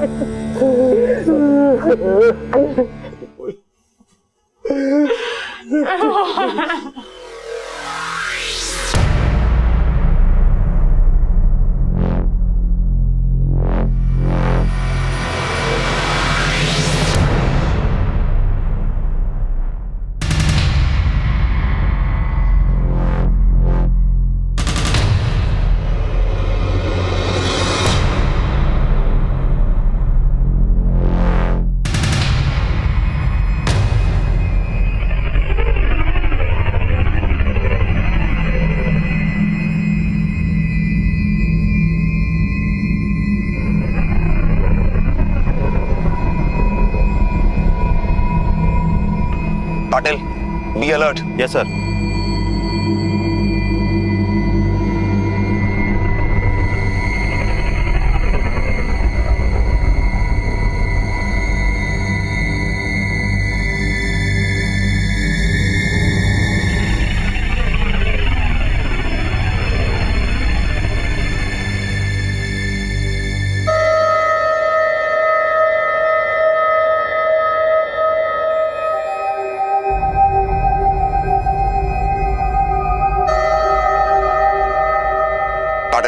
मुझे नहीं लगता कि अब वो किडनैपर आएगा। Let's move. Okay sir.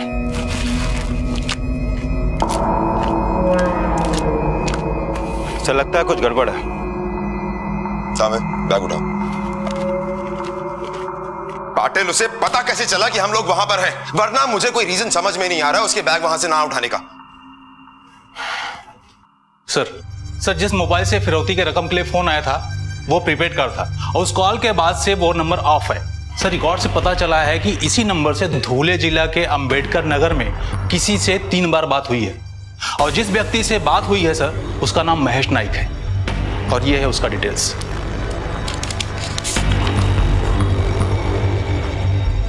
हमें भी धुले के लिए निकलना होगा। कौन था ये महेश नायक और कहां था ये महेश नायक? पुलिस के सामने इस वक्त एक सस्पेक्ट था, एक आरोपी था। इस बात के प्रमाण थे कि फिरौती का कॉल उसी के मोबाइल से आया था, लेकिन अब भी इन तथ्यों की कड़ियां जुड़ नहीं रही थी। पुलिस की पिछली तहकीकात का एक पहलू अब भी अनसुलझा रह गया था। प्रीति और अमन के घर के सामने वो पैकेट कोई सोसाइटी के अंदर से ही छोड़कर गया था।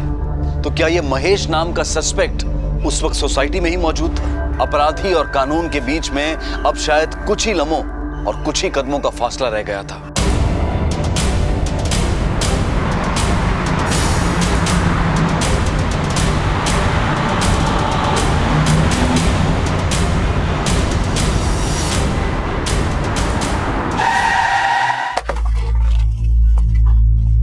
आइए सर, आइए, थोड़ा आगे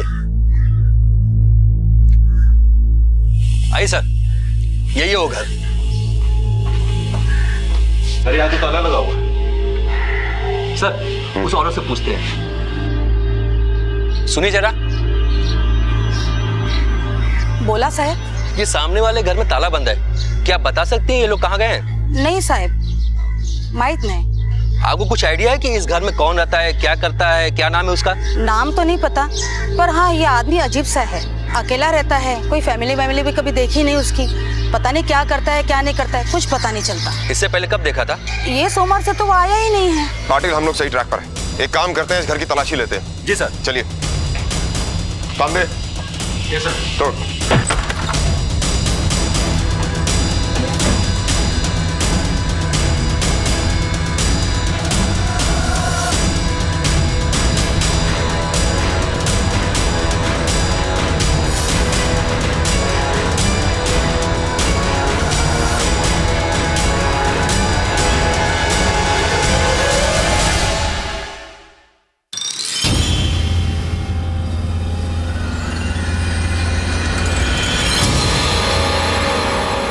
ये आदमी तो पाटिल, इस आदमी को मैंने उसी बिल्डिंग में देखा है।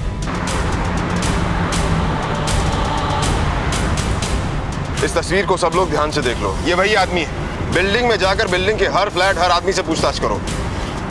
ये आदमी हमें वही मिलेगा।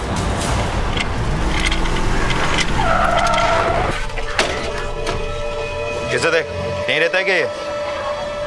ध्यान से देख, कभी तो देखा होगा तूने ऐसे। नहीं साहब, इनको तो हम कभी नहीं देखे और ना ही इस बिल्डिंग में रहते हैं ये। हमें आपके घर की तलाशी लेनी है।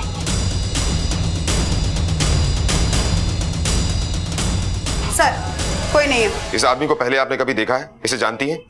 नहीं, मैंने कभी नहीं देखा इसे। मैं नहीं जानती हूँ। Are you sure? हाँ, नहीं देखा इसे कभी। देखिए, हम इस आदमी की तलाश कर रहे हैं, इसलिए इस बिल्डिंग के सारे फ्लैट चेक कर रहे हैं।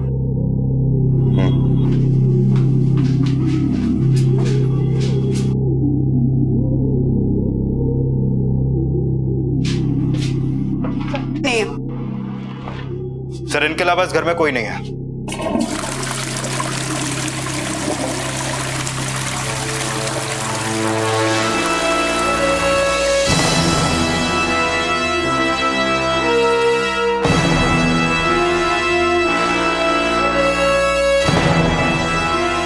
पकड़ो इसे। अरे सर पढ़ने क्या लगा? चार इधर। सर मेरी विचार। सर मेरी बात तो। तू उसे देखा नहीं कभी, जानती नहीं। इसे भी लेके चलो। चलो। सर, एक एक पैसे के लिए मुशक्कत करनी पड़ी।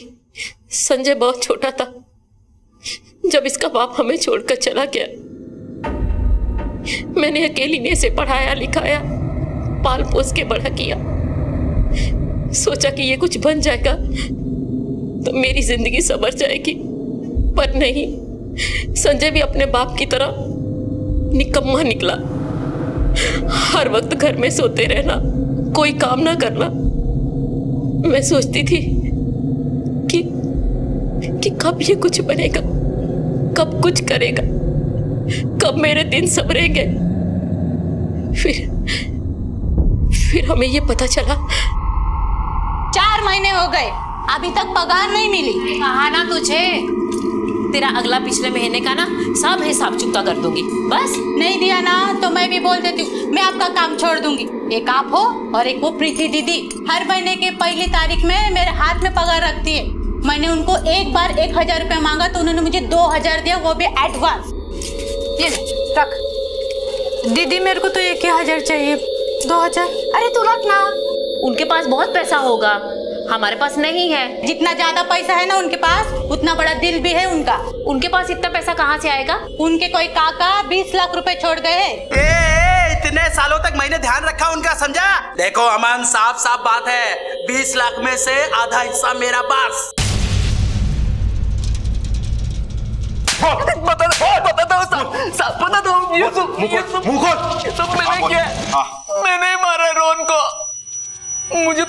मुझे पता था रोहन 9 बजे ट्यूशन में जाता है, इसलिए मैं उसका इंतजार कर रहा था पहले से।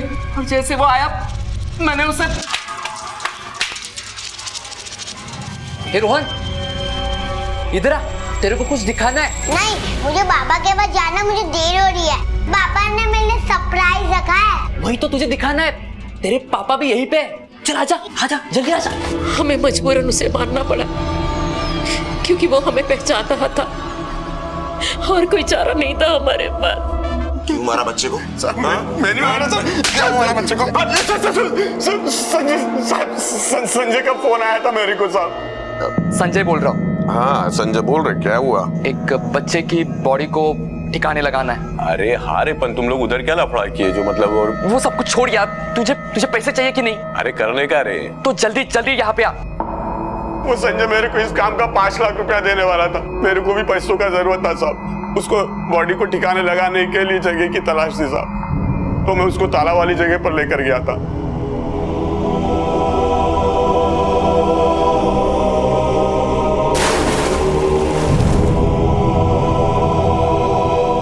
तुझे तो पता लग ही गया होगा कि बिल्डिंग में पुलिस आती जाती है, तो फिर तूने अमन को फोन करके ये क्यों कहा कि पुलिस को इन्फॉर्म मत करना? ताकि आपको शक ना हो कि हम इसी बिल्डिंग से बोल रहे। तो फिर पैसा उठाने के लिए क्यों नहीं आया? संजय इधर आ। वो देख।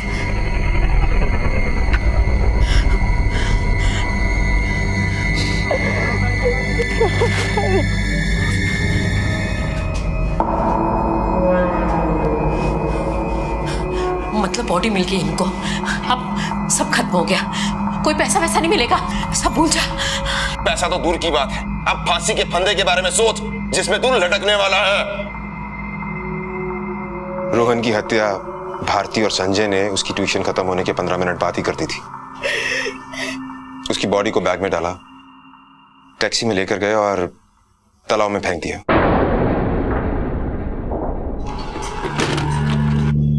आइए चलना लवकर।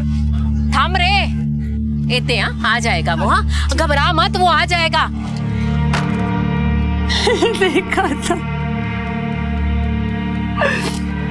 मैं वही खड़ी थी, मेरे सामने वो बैग को खाई में डाल के लेके, लेकिन मुझे क्या पता था कि मेरा रोल, मैं कुछ नहीं कर सकी, मैं कुछ नहीं कर सकी। अब देखना चाहिए था। चुप हो जा।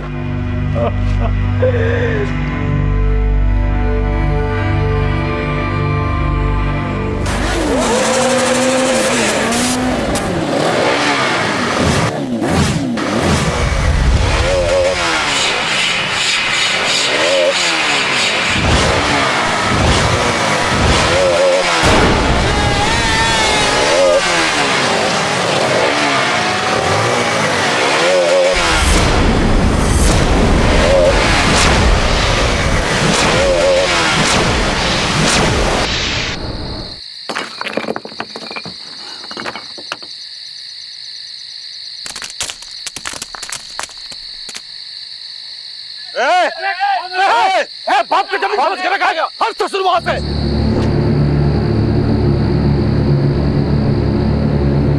वक्त, हालात और स्थान इंसान की मनस्थिति और उसकी सोच पर असर करते हैं। कहते हैं कि बड़े शहरों के अपराध छोटे शहरों से अलग होते हैं। शायद नहीं, क्योंकि इंसान के मौलिक गुण दोष, उसका बेसिक इंस्टिंक्ट हर जगह लगभग एक सा ही होता है। शहर बोकारो, प्रांत झारखंड। एक आंधी चली, इतनी तेज कि कोई जान ही नहीं पाया कि कहां से चली और कहां ओझल हो गई, और पीछे छोड़ गई मौत का एक मंजर, एक नहीं अनेकों बार।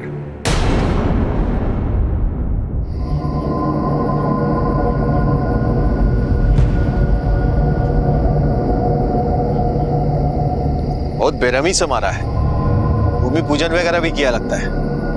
देखो जरा आसपास कुछ है क्या? सर, सांसें चल रही है इसकी। एम्बुलेंस बुलाओ। Okay sir. आप लोगों से कोई कुछ देखा? कौन थे वो लोग? नहीं सर, हम यही भीतर में टीवी देख रहे थे, हमें भी अभी मालूम पड़ा। इतना आपको समझाते थे, क्या हो गया? ये तीनों भाई हैं सर, पंकज, मनीष और नन्नू मंडल। ये बड़ा भाई था ना? हाँ सर, पंकज मंडल। मजला भाई मनीष मंडल आईसीयू में, सिचुएशन क्रिटिकल है उसकी। नन्नू इधर वार्ड में ही है सर। चलो सुबह बात करते हैं।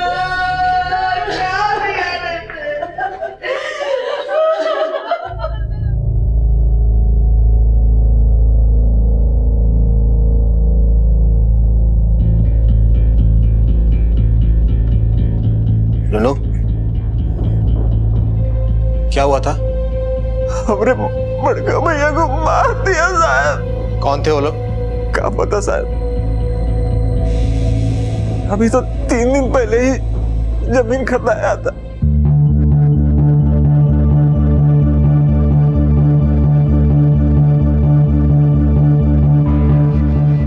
अरे कोई लफड़े का जमीन नहीं है नन्नू बाबू, कागज एकदम पक्का है, और फिर भी आपका मन हो तो अपने वकील को दिखा दीजिए। अरे क्या बात कर रहे हैं मिश्रा जी, पहले भी जमीन ली है ना आपसे, हाँ? लेकिन हाँ, ये बार रेसिडेंस बनाएंगे, 3 मंजिला ठोकेंगे, तीनों का परिवार रहेगा ना। दे दो। अरे एकदम आइडियल जमीन है मंडल जी, कोऑपरेटिव कॉलोनी बोकारो का नया पोस्ट लोकेलिटी है। अब जाइए भूमि पूजन कीजिए। और हाँ, गृह प्रवेश में बुलाइएगा जरूर। अरे मिश्रा जी, ये भी कोनो कहने वाली बात है। अरे कहाँ हो रहा है भाई? भूमि पूजन का टाइम पंडित जी 12 बजे का दिया है, प्रोग्राम में बनाते रहिएगा, जल्दी कीजिए। भैया भैया ये देखिए, कहाँ है? वो आपका मिश्रा फ्राटेबाजी कर गया। पढ़िए। Plot number 15 cooperative colony Bokaro, ये जमीन विवादित है, कोई भी सौदाबाजी ना करे। मृत्युंजय सिंह 0999 क्या रे सब? 40 लाख में लफड़ा वाला जमीन बेच दिया हम लोग को मिश्रा बा। फोन लगा ससुर को फोन।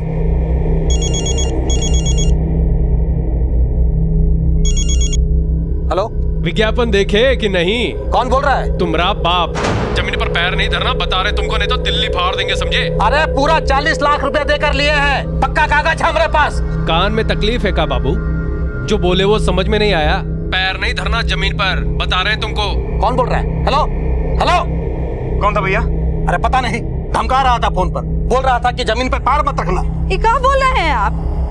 ये कैसे जमीन खरीद कर आए हैं? चुप रहिए, कौन मुंह उठाकर फोन पर धमकी दे रहा है तो हम लोग पीछे हट जाएंगे। आपका तैयारी हुआ कि नहीं? जाइए तैयारी कीजिए।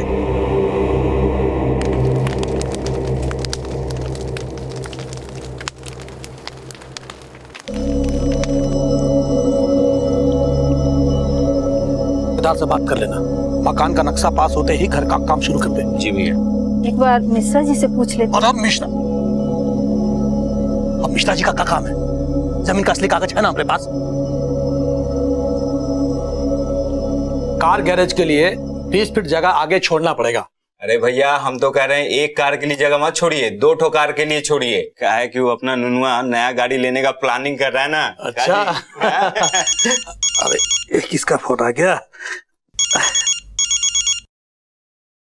हेलो हेलो मंडल जी। हाँ जी। मंडल जी, कोई आपकी जमीन में दखल कर रहा है, जल्दी आ जाइए, जल्दी आ जाइए।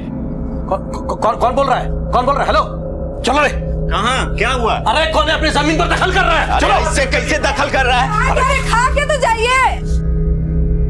हमको एकदम में पता था कि कुछ ना कुछ गड़बड़ जरूर होगा। बाप की जमीन समझ के रखा गया, हर तो शुरू वहां से। उन सबके हाथ में हॉकी स्टिक था। किसी का चेहरा देखा तुमने? नहीं साहब, उन सबके मुंह पे गमछा बना था। जो फोन किया था वो था वहां पर?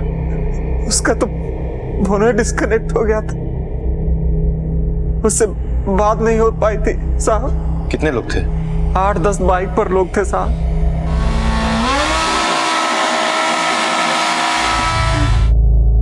साहब छोड़िएगा मोहन साहब। पंकज मंडल को दोनों फोन अज्ञात व्यक्ति ने किया था ना? हाँ सर। वो दोनों नंबर्स मैंने जांच के लिए भेज दिए हैं। और सर न्यूज़पेपर के ऐड में जिस मृत्युंजय सिंह का जिक्र था उसको मैंने पुलिस स्टेशन में बैठाया है। बुलाओ उसको अंदर। Okay sir. Thank you. बोलिए सर। पंकज मंडल को फोन करके धमकी आप ही दिए थे? फोन? हम नहीं तो, हम किसी को फोन नहीं किए सर। हाँ, अखबार में विज्ञापन जरूर दिए थे प्लॉट नंबर 15 का। और जमीन तो पंकज मंडल ने खरीद ली थी, पक्का कागज है उसके पास? फर्जी पक्का कागज तो कोई भी बनवा लेगा ना सर। ये देखिए, प्लॉट नंबर 15 का कागज तो हमारे पास भी है। ये जमीन डिस्प्यूटेड है और ये पंकज और उसका भाई लोग ऑक्युपाई कर रहा है जबरदस्ती। इसीलिए आपने गुंडे भेजकर जबरदस्ती उनको बेदखल करने की कोशिश की? गलत बात, हम गुंडा नहीं है, हम गुंडा नहीं। अखबार में विज्ञापन जरूर दिया था। पंकज मंडल का डेथ हो गया है, उसको दोनों भाई गंभीर रूप से घायल है। पुलिस तहकीकात कर रही है, सच सामने तो आ ही जाएगा। तो कीजिए ना, और पता कीजिए कि सच्चाई क्या है। इनोसेंट पब्लिक पर शक करने से सच साबित नहीं ना होगा।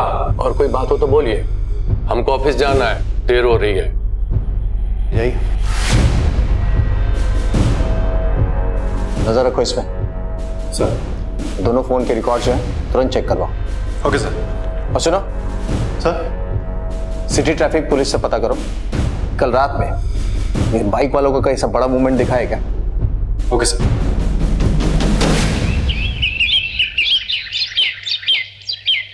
अरे सुधांशु, अरे बेटा जल्दी करो भाई। अरे हाँ आ रहे हैं बाबूजी। लेट हो जाएगा। ये जरा सा।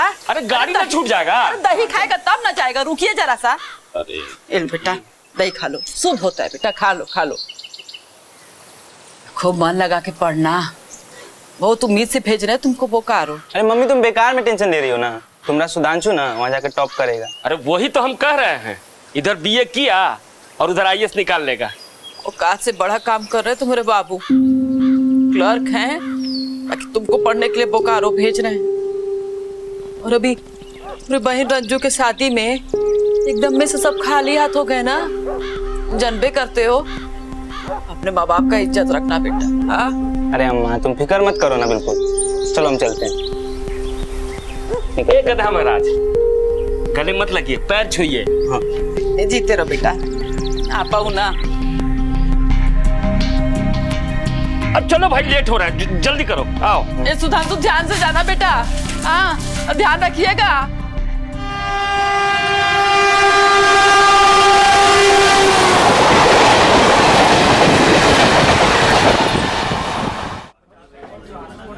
चाचा आप बिल्कुल चिंता नहीं कीजिए, हमारा नजर रहेगा इसके ऊपर 24/7। बस बेटा, तुम हो यहाँ तो मन में तसल्ली बना रहेगा। बाकी सहरसा से बोकारो आने का इसका उद्देश्य सिर्फ पढ़ाई है। पढ़ लिख के कुछ बन जाए तो हम जैसे किरानी क्लास के लिए बहुत बड़ी बात है।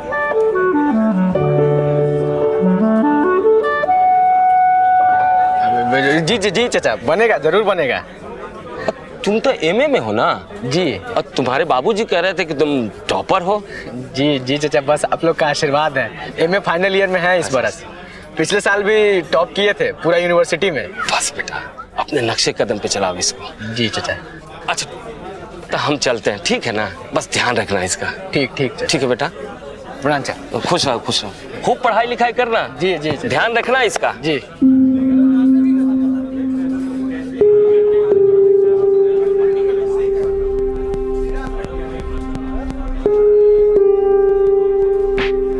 Mister Sudhanshu Ranjan, concentrate on books, not on girls. Sir Pankaj को वो दोनों कॉल्स लोकल नंबर से ही आए थे। वो दोनों नंबर्स फर्जी नाम और एड्रेस से रजिस्टर्ड थे और सर वो नंबर से भी बंद है। इस बात का अंदेशा मुझे पहले से ही था अल्ताफ। एक बात तो तय है, ये कोई असामाजिक तत्व है, कोई क्रिमिनल। बाइक वाले के बारे में पता चला? नहीं सर, ट्रैफिक डिपार्टमेंट ने हाल फिलहाल 8-10 बाइक्स को ग्रुप में चलते हुए नहीं देखा है। हो सकता है शहर के बाहर से आए। जमीन विवादित थी, कोर्ट में जाकर सेटल करने की बजाय किसी ने हिंसा और अपराध का रास्ता अपनाया। लेकिन प्रतिवादी मृत्युंजय सिंह इस बात से साफ इनकार कर रहा था। तो फिर सच क्या था? किसने उन मोटरसाइकिल सवार हत्यारों को पंकज, मनीष और नुन्नू मंडल पर हमला करने के लिए कहा था? कहां से आए थे वो लोग और कहां ओझल हो गए?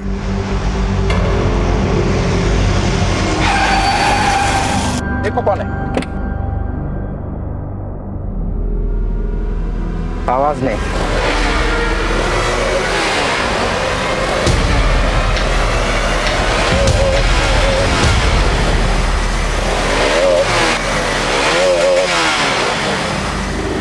उतरो बाबू,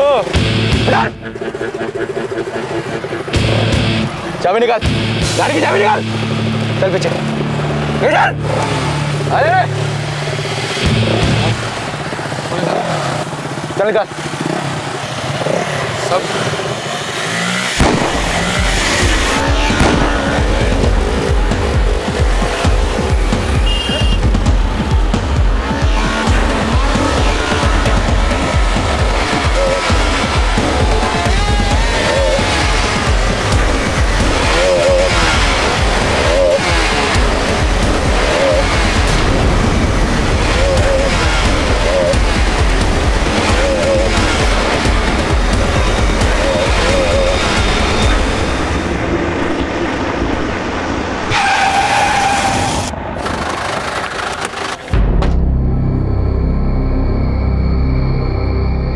क्या हुआ था?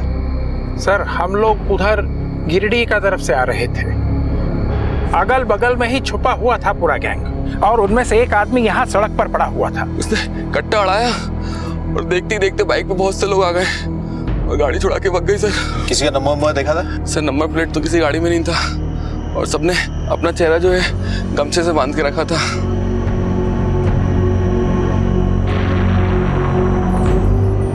सर चास और गोमिया से भी गाड़ी के हाईजैकिंग का मामला दर्ज हुआ है और वहां पर भी बाइक वालों ने ही गाड़ी उठाई है। कोऑपरेटिव कॉलोनी जमीन बेदखली से लेकर अब तक बाइक वाले हर जगह मौजूद हैं। अल्ताफ, लगता है कोई नया गिरोह सक्रिय हुआ है जो बाइक पे ऑपरेट करता है। एक काम करो सर, 400 बोकारो के आसपास के एरिया में पता करो लोकल से कि बाइक का कोई अनयूजुअल मूवमेंट देखा है क्या लोग। Okay sir. स्वाति,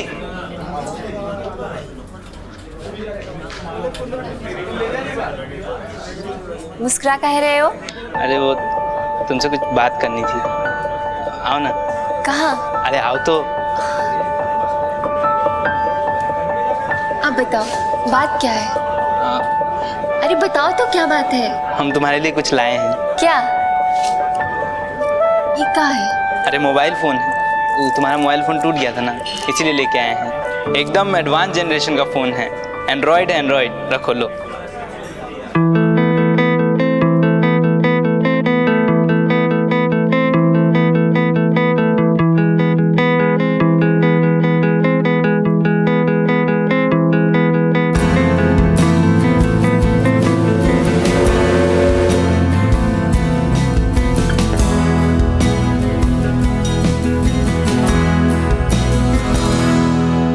चलो आज तुमको शाहरुख खान का फिल्म दिखाते हैं। अच्छा।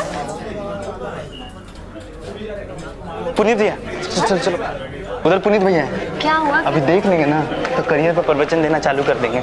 हमको तो लगता है ना इनको इलेक्शन में खड़ा होना चाहिए। इतना बढ़िया भाषण देते हैं कि बेहोशी आ जाता है। तुमने हम पे बहुत ही खर्चा कर दिया। अरे तुम खुश हो ना, खर्चे का टेंशन हम पे छोड़ दो। अच्छा। अरे बाबूजी बहुत कमाए हैं। अच्छा। लगता है बाइक लेना ही पड़ेगा। सच में? बाइक का क्या करोगे? अरे चलाएंगे बाबूजी, और क्या करेंगे। अरे यहाँ 3-3 को ट्यूशन ज्वाइन कर लिए हैं, ऑटो रिक्शा कर करके एकदम हालत खराब हो गया है। बाबूजी बाइक ले लेंगे तो बचत भी होगा, टाइम भी बचेगा ना। बाइक कोनो 2-4 पैसा में नहीं आता है, 40-50 हजार रुपया लगेगा। ठीक है, छोड़ देते तब ट्यूशन। ठीक है, काहे छोड़ोगे? तुम फोन रखो, हम कुछ करते। अरे हाँ, बाइक का ही कुछ करते। अरे फोन तो रखो। पढ़ाई लिखाई में कोनो दिक्कत हो रहा होगा तबे न कर रहा है बाइक के लिए। हमको भी फोन किया था, कह रहा था कि पापा जी से बात करिए कि बाइक के लिए कोनो जुगाड़ उगाड़ कर दें। अब पतिया का ना बुझ रहे हैं। ए मैडम जी, हम सब बूझ रहे हैं, लेकिन पैसवा कहाँ से आएगा? अरे आपको पीएफ का बोल रहे थे ना? अरे पगली, पीएफ फंड रिटायरमेंट के बाद मिलता है। अरे जब आजे का कोनो ठिकाना नहीं है, उसको आज जरूरत है, तो रिटायरमेंट का काहे सोच रहे हैं आप? अनजान शहर में है, जाने कैसे आता है जाता है, कोचिंग ट्यूशन जाने कहाँ कहाँ पढ़ता है। अरे बात तो सुनिए आप। ये नहीं सुनिए जल्दी। एक तरफ बोकारो में अपराध की नई नींव पड़ रही थी, तो वहीं दूसरी तरफ कोई उम्मीद से भरा बस्ता लिए कॉलेज में दाखिल हुआ। क्या सुधांशु वाकई अपने पिता की उम्मीदों के अनुरूप चल रहा था? क्या यही था उसके पिता का सपना? किसी का हाथ थामे सुधांशु चल पड़ा था, लेकिन कहां जाती थी वो सड़क? शायद वो भी इससे अनजान था।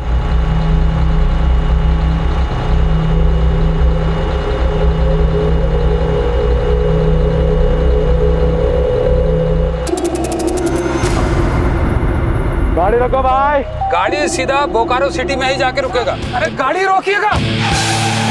हमारे दोस्त का शादी है, दहेज कम पड़ रहा है, दान करना शुरू कीजिए। जो नहीं देगा उसको एक गोली बिना पानी के।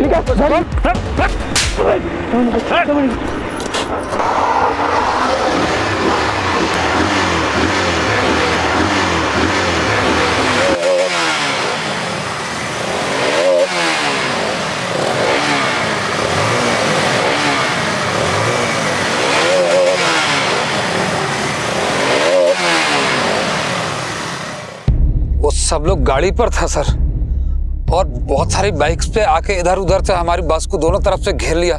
किसी का चेहरा देखे? वो कंबल लपेटा हुआ था और अपने चेहरे पर गमछा लपेटा हुआ था सर। बाइक का नंबर देखे? नंबर प्लेट था ही नहीं सर। पर हाँ सर, एक गाड़ी पे कुछ लिखा रहा।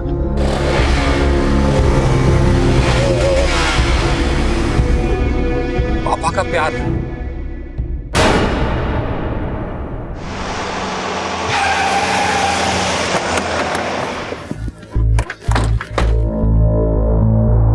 सर ये तो वही गाड़ी है, पापा का प्यार।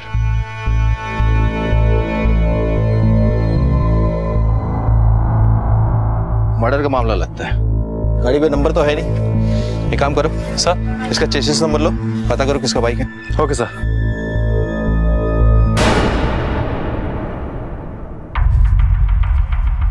चाचा पुनीत, कहीं कुछ पता चला? नहीं चाचा, ताज्जुब है, 4 दिन से हम भी उसका नंबर ट्राई कर रहे हैं। अरे हफ्ता भर से तो हम भी परेशान हैं। फोन स्विच ऑफ आ रहा है और उसकी माई तो रो रो के बीमार हो गई है, इसलिए हमको आना पड़ा। ए बेटा, अब क्या करें? चाचा अब तो एक ही उपाय है, पुलिस।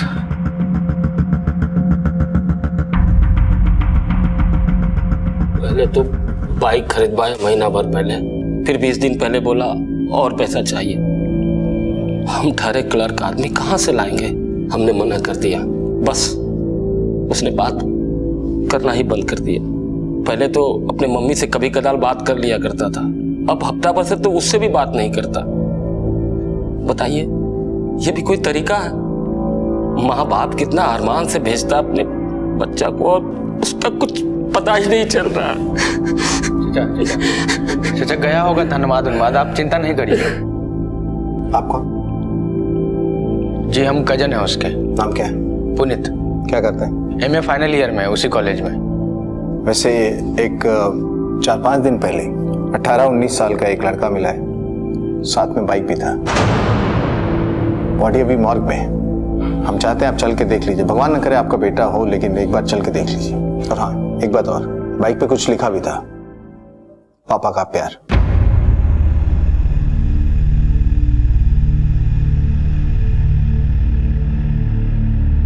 कपड़ा हटा।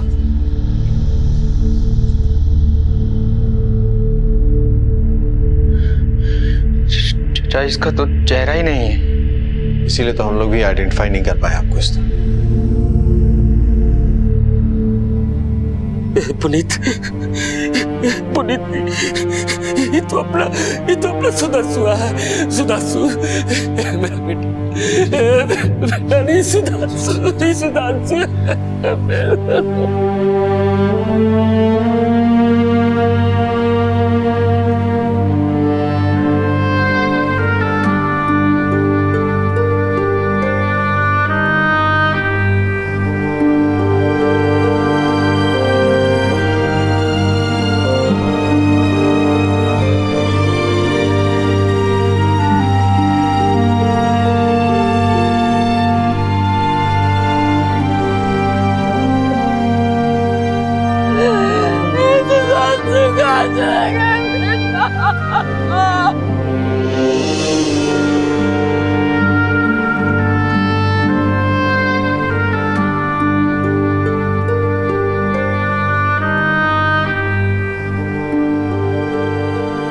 सफलता के सपने संजोए माँ बाप के अरमानों को दिल में लिए सुधांशु बोकारो आया था, लेकिन चंद महीने भी नहीं गुजरे थे कि सपने और अरमान एक लाश में तब्दील हो गए। किसने मारा था सुधांशु को इस निर्ममता से और क्यों?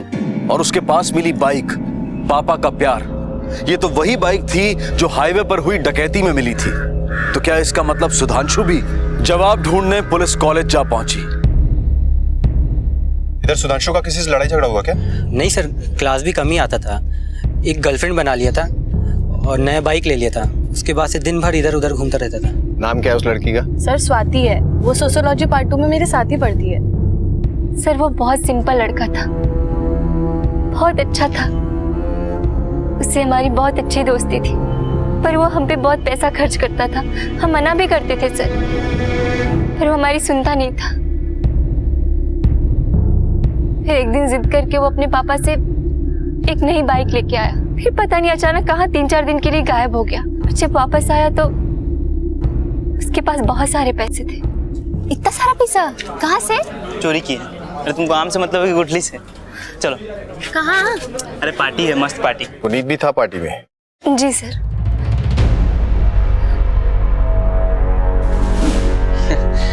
अरे सर, पार्टी वार्टी करना कोई क्राइम थोड़े ना है। पार्टी के अलावा क्या करता? पढ़ते हैं, लिखते हैं, क्लास अटेंड करते हैं। सुधांशु को पैसा, लड़की और पार्टी का लत तुम लगवाए थे? अरे नहीं, क्या बात कर रहे हैं सर? सुधांशु बच्चा थोड़े ना था, और हम काहे किसी को किसी चीज का हैबिट लगवाएंगे। निकलो। कॉलेज के एरिया के थाने में पता करो इसका रिकॉर्ड क्या है। बहुत पार्टी वार्टी करता है लड़का, हफ्ते 10 दिन में यहाँ पे परमिशन लेने आता है। अरे सर थोड़ा लेट नाइट तक चलेगा, दोस्त लोग होंगे। ज्यादा हल्ला गुल्ला ना मचाइएगा। म्यूजिक होगा लेकिन वॉल्यूम कम रखेंगे सर। सर ये वो 2-1 लड़कों को लेट नाइट बाइक पे निकलते देखा। इतना रात को कहाँ से आ रहा तुम लोग? हॉस्पिटल जा रहे हैं सर, बीजेएस। दोस्त की मम्मी बहुत बीमार है सर। तुम चारों? हाँ सर, जी जी, बोकारो जनरल हॉस्पिटल। चलो निकलो।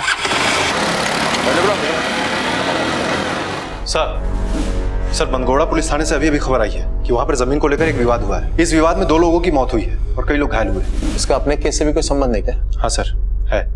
जैसा कि कोऑपरेटिव कॉलोनी में हुआ था ठीक वैसा ही यहाँ पर भी हुआ है। कुछ अज्ञात बाइक सवारों ने जमीन के मालिक पर हमला किया और फरार हो गए। और सर ये देखिए, इसी विवादित जमीन को लेकर ये नोटिस भी एक दिन पहले छपा था। जमीन विवाद में इसका लेन देन आपको मुकदमे में उलझा सकता है, सावधान। निरंजन शर्मा। कोऑपरेटिव कॉलोनी वाले जो वारदात हुई थी उसमें भी ऐसा ही इश्तिहार छपा था ना? हाँ सर। एक डेफिनेट पैटर्न है इनके क्राइम में। पहले कोई जमीन खरीदता है, फिर उस पर कोई दावा ठोकता है, फिर इश्तिहार छपता है, उसके बाद हमला, वो भी बाइक सवारों द्वारा। यानी जमीन खाली करवाने की कोशिश। ये बाइक सवारों का कोई गैंग है जो ऑपरेट कर रहा है। सुधांशु भी इसमें फंस गया था। हो ना हो कॉलेज के और भी स्टूडेंट्स इसमें शामिल हो सकते हैं। सर सुधांशु का चचेरा भाई पुनीत, उसका भी रंग कुछ सही नहीं है सर। सर जो बोकारो गिरडी हाईवे पर गाड़ी चोरी हुई थी वो धनबाद में मिल गई है, तो इसे गैराज में बेच के निकल गया। गैराज के मालिक ने और कुछ बताया? हाँ सर, कह रहा था 2 लड़के बाइक पर आए थे, पैसे की दरकार है और तुरंत गाड़ी बेचना है, इसलिए 10 लाख की गाड़ी 4 लाख में बेच के निकल गए।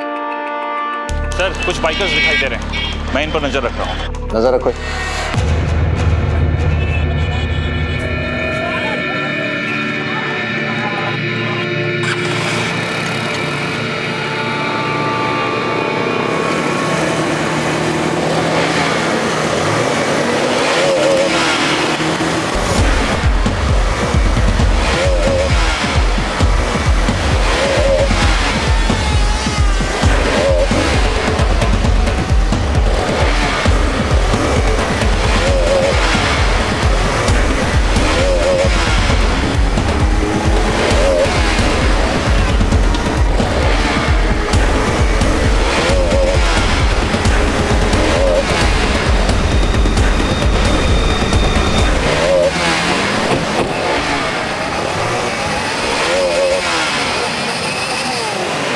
चलो लिंक रोड पे चल, गाड़ी घुमा।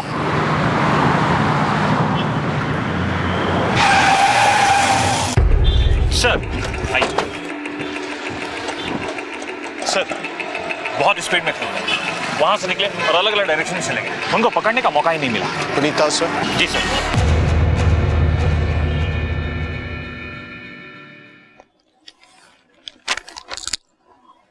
प्लॉट नंबर 886 दीघा चौक, ये जमीन विवाद में है। कृपया इसके लेन देन खरीद बिक्री से पहले हमें संपर्क करें। एसएन वर्मा। हेलो वर्मा जी। हाँ बोल रहा हूँ। जमीन विवाद में फंसा हुआ है आपका? हाँ हाँ जी। आप बोलिए तो हम सल्टा देते हैं। आप बोल कौन रहे हैं? अरे हम कौन बोल रहे हैं जान के क्या कीजिएगा। आइए आइए आइए आइए, आके मिलिए, पता नोट कीजिए, पता नोट कीजिए। हाँ बताइए।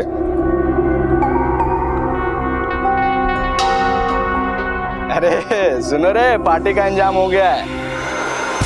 सुनील, हेमंत, शिबू सबको अलर्ट कर दो।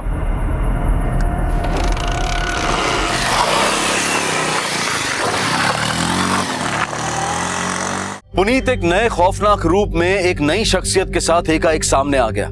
बोकारो में हो रहे अपराधों के साथ उसके तार जुड़ने लगे। पुलिस को बाइकर्स गैंग के साथ पुनीत के संबंध साफ नजर आने लगे। लेकिन इस सब में मौत की आगोश में चले गए सुधांशु की क्या भूमिका थी? पुनीत सुधांशु का चचेरा भाई था, तो क्या वो उसका आपराधिक साथी भी था? आखिर क्या थी पुनीत की पूरी और सही पहचान? अरे सेठ, पैसा लेके आए ना?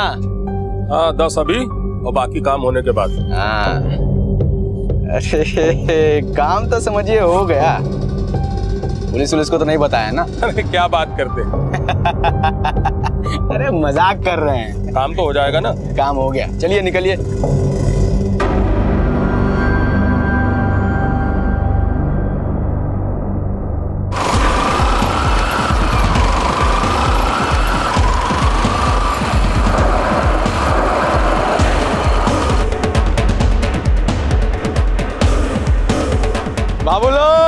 अरे सुनो, 5 तक गिनते हैं, प्लटवा खाली कर दीजिए, नहीं तो यहीं टिल्ली फाड़ देंगे।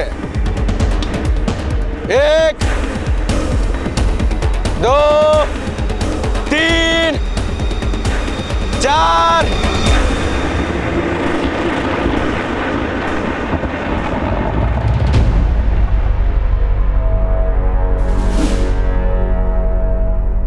बाकी का गिनती पुलिस स्टेशन में चल के करना। चला दिखा, चला दिखा।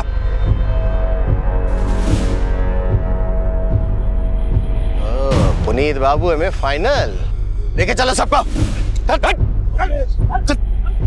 ये खाली कराए, रंगदारी कर। अपराध का अंजाम कानून का शिकंजा है। देर से ही सही, लेकिन कानून अपराधी को घेर ही लेता है। लेकिन जो मासूम उस अपराध का शिकार होते हैं, उनके दुख दर्द और नुकसान की भरपाई शायद ही कभी हो पाती है। पुनीत और उसका गैंग पुलिस द्वारा पकड़े गए और अब वक्त आ गया था उन बातों के सामने आने का जिनकी तलाश में पुलिस महीनों से भटक रही थी। और इसमें भी सबसे बड़ा सवाल सुधांशु से जुड़ा था कि कैसे एक मासूम और महत्वाकांक्षी बच्चा गुनाह के घेरे में आ फंसा। जमीन खाली करवाना, हाईवे पे डकैती, गाड़ी हाईजैक, पार्टी भी करते थे ना।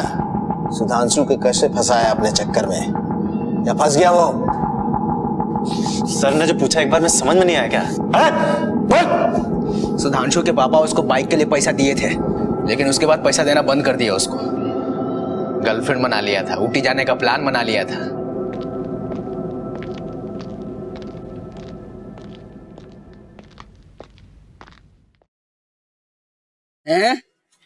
अकेले छत पर डूबता हुआ सूरज, सेंटी उंटी हो गए हो क्या जी? हैं? क्या हुआ? पापा पैसा नहीं दे रहे। अरे रे, इतना महंगा महंगा शौक पालोगे तो पापा कहाँ से अफोर्ड कर पाएंगे? गर्लफ्रेंड, शॉपिंग है? लेकिन हम प्रॉमिस कर दिए ना भैया कि ऊटी लेके जाएंगे।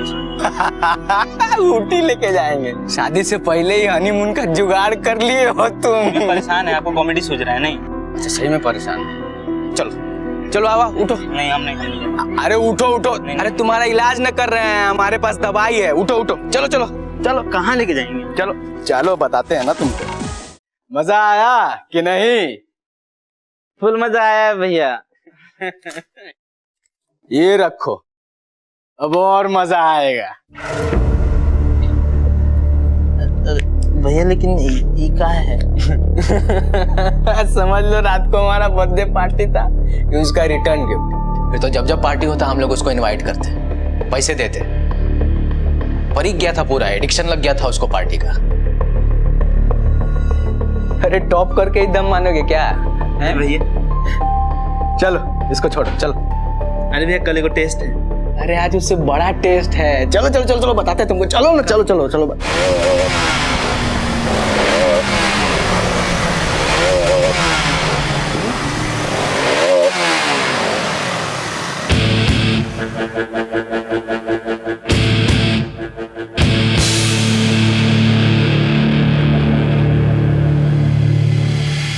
भैया पार्टी कहाँ है? लेकिन पार्टी आ रही है। ये कहाँ है? अरे कुछ नहीं है, तुम मिलो। पहनो इसको। लेकिन कहाँ है? अरे पहनो पहनो, बताते हैं।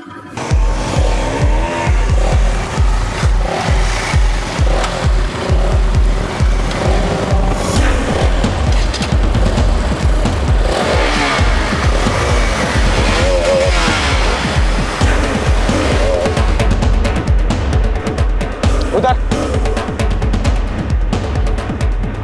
उधर उधर नहीं है, तिल्ली फाड़ देंगे। उधर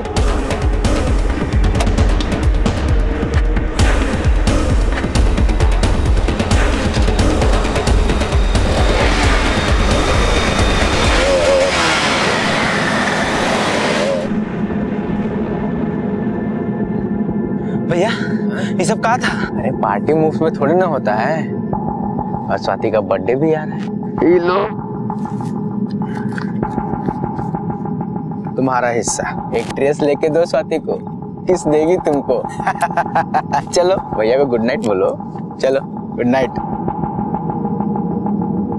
सुधांशु का खर्चा बढ़ता जा रहा था, पैसे का सोर्स मिल गया था उसको। फिर जब जब हम ऑपरेशन के लिए निकलते तो हमारे साथ ही जाता था।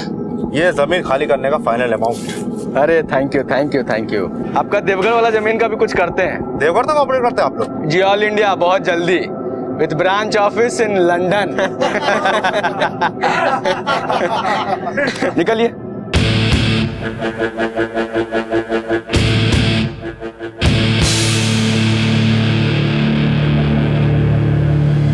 इसको फोन करो, बोलो जमीन खाली करवा देंगे 20% पर।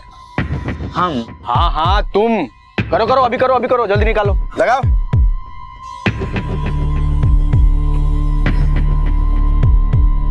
हेलो, प्लॉट नंबर 441 श्याम बाजार।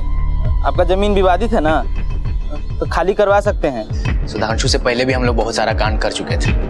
वो मृत्युंजय सिंह का जमीन खाली करवाने का काम भी हम ही लोग किए थे। कितने भी पैसे ले लेना, लेकिन वो जगह मुझे चाहिए। स्टार देने का काम पार्टी करता था, हम लोग फोन करते थे। बाद में विज्ञापन देके सुपारी लेने का काम भी करने लगे थे। सुधांशु बहुत जल्दी एक्सपर्ट हो गया था। बस लूट का जो कांड था उसमें वो भी शामिल था। और वो कारों में कुछ लोग ज्यादा ही होशियार होने लगे थे, अलग ही खेल चलने लगा था। अरे भैया, जमीन लेने से कोनो फायदा नहीं है इस वक्त। इधर जमीन लिए नहीं कि उधर दूसरा पार्टी आके खाली करा देगा। बाइकर लोगों का कोनो ही गैंग है, सुने हैं बहुत खतरनाक है, पुलिस भी नहीं लपेट पाई उन्हें। पर साहू जी, आप ये जमीन जरूर लीजिएगा, इस टाउन में एक ही गैंग थोड़ी ना है। हेलो राजीव रंजन, इस बार खाली नहीं कराना है, इस बार खाली करने से रोकना है। अरे भैया, हाँ आज लीड हम करेंगे। शाबाश, चलो करो।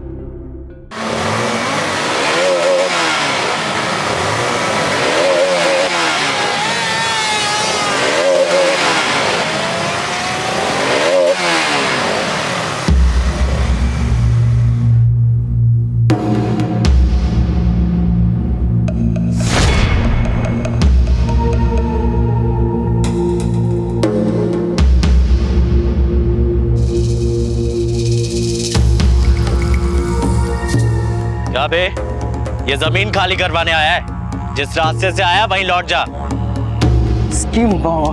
का है बे, तुम्हारी मम्मी का हैप्पी बर्थडे है आज? हाँ?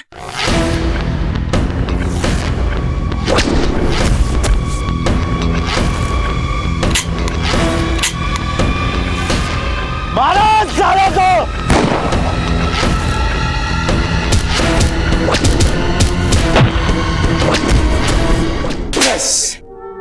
दिल्ली फाड़ने चले थे।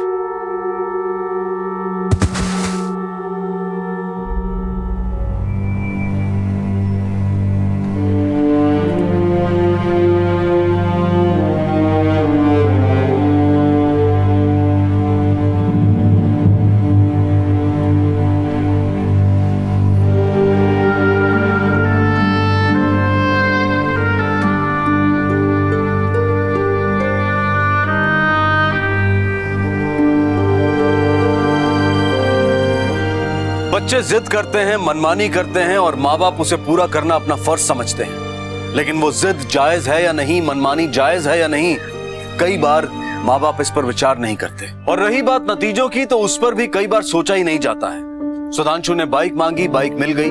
क्यों मांगी, बाइक का क्या किया, किसी ने नहीं सोचा। नतीजा हम सब ने देखा।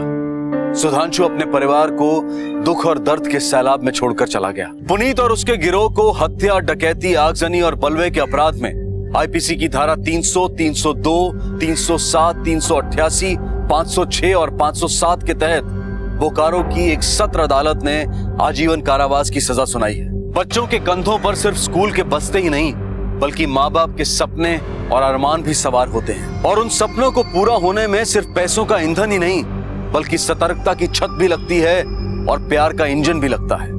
अपने बच्चों के प्रति प्यार में सतर्कता की शक्ति भरे। अब मैं अनूप सोनी आपसे विदा लेता हूं। फिर मुलाकात होगी अगले एपिसोड में एक और चौंका देने वाले केस के साथ। तब तक अपना और अपने परिवार का ख्याल रखें और देखते रहें क्राइम पेट्रोल डायल 100। सबक एक को सीख हम सबको। जय। क्राइम पेट्रोल के और भी दिलचस्प कहानी देखने के लिए हमारे चैनल को सब्सक्राइब करें और बेल आइकॉन दबाना न भूलें।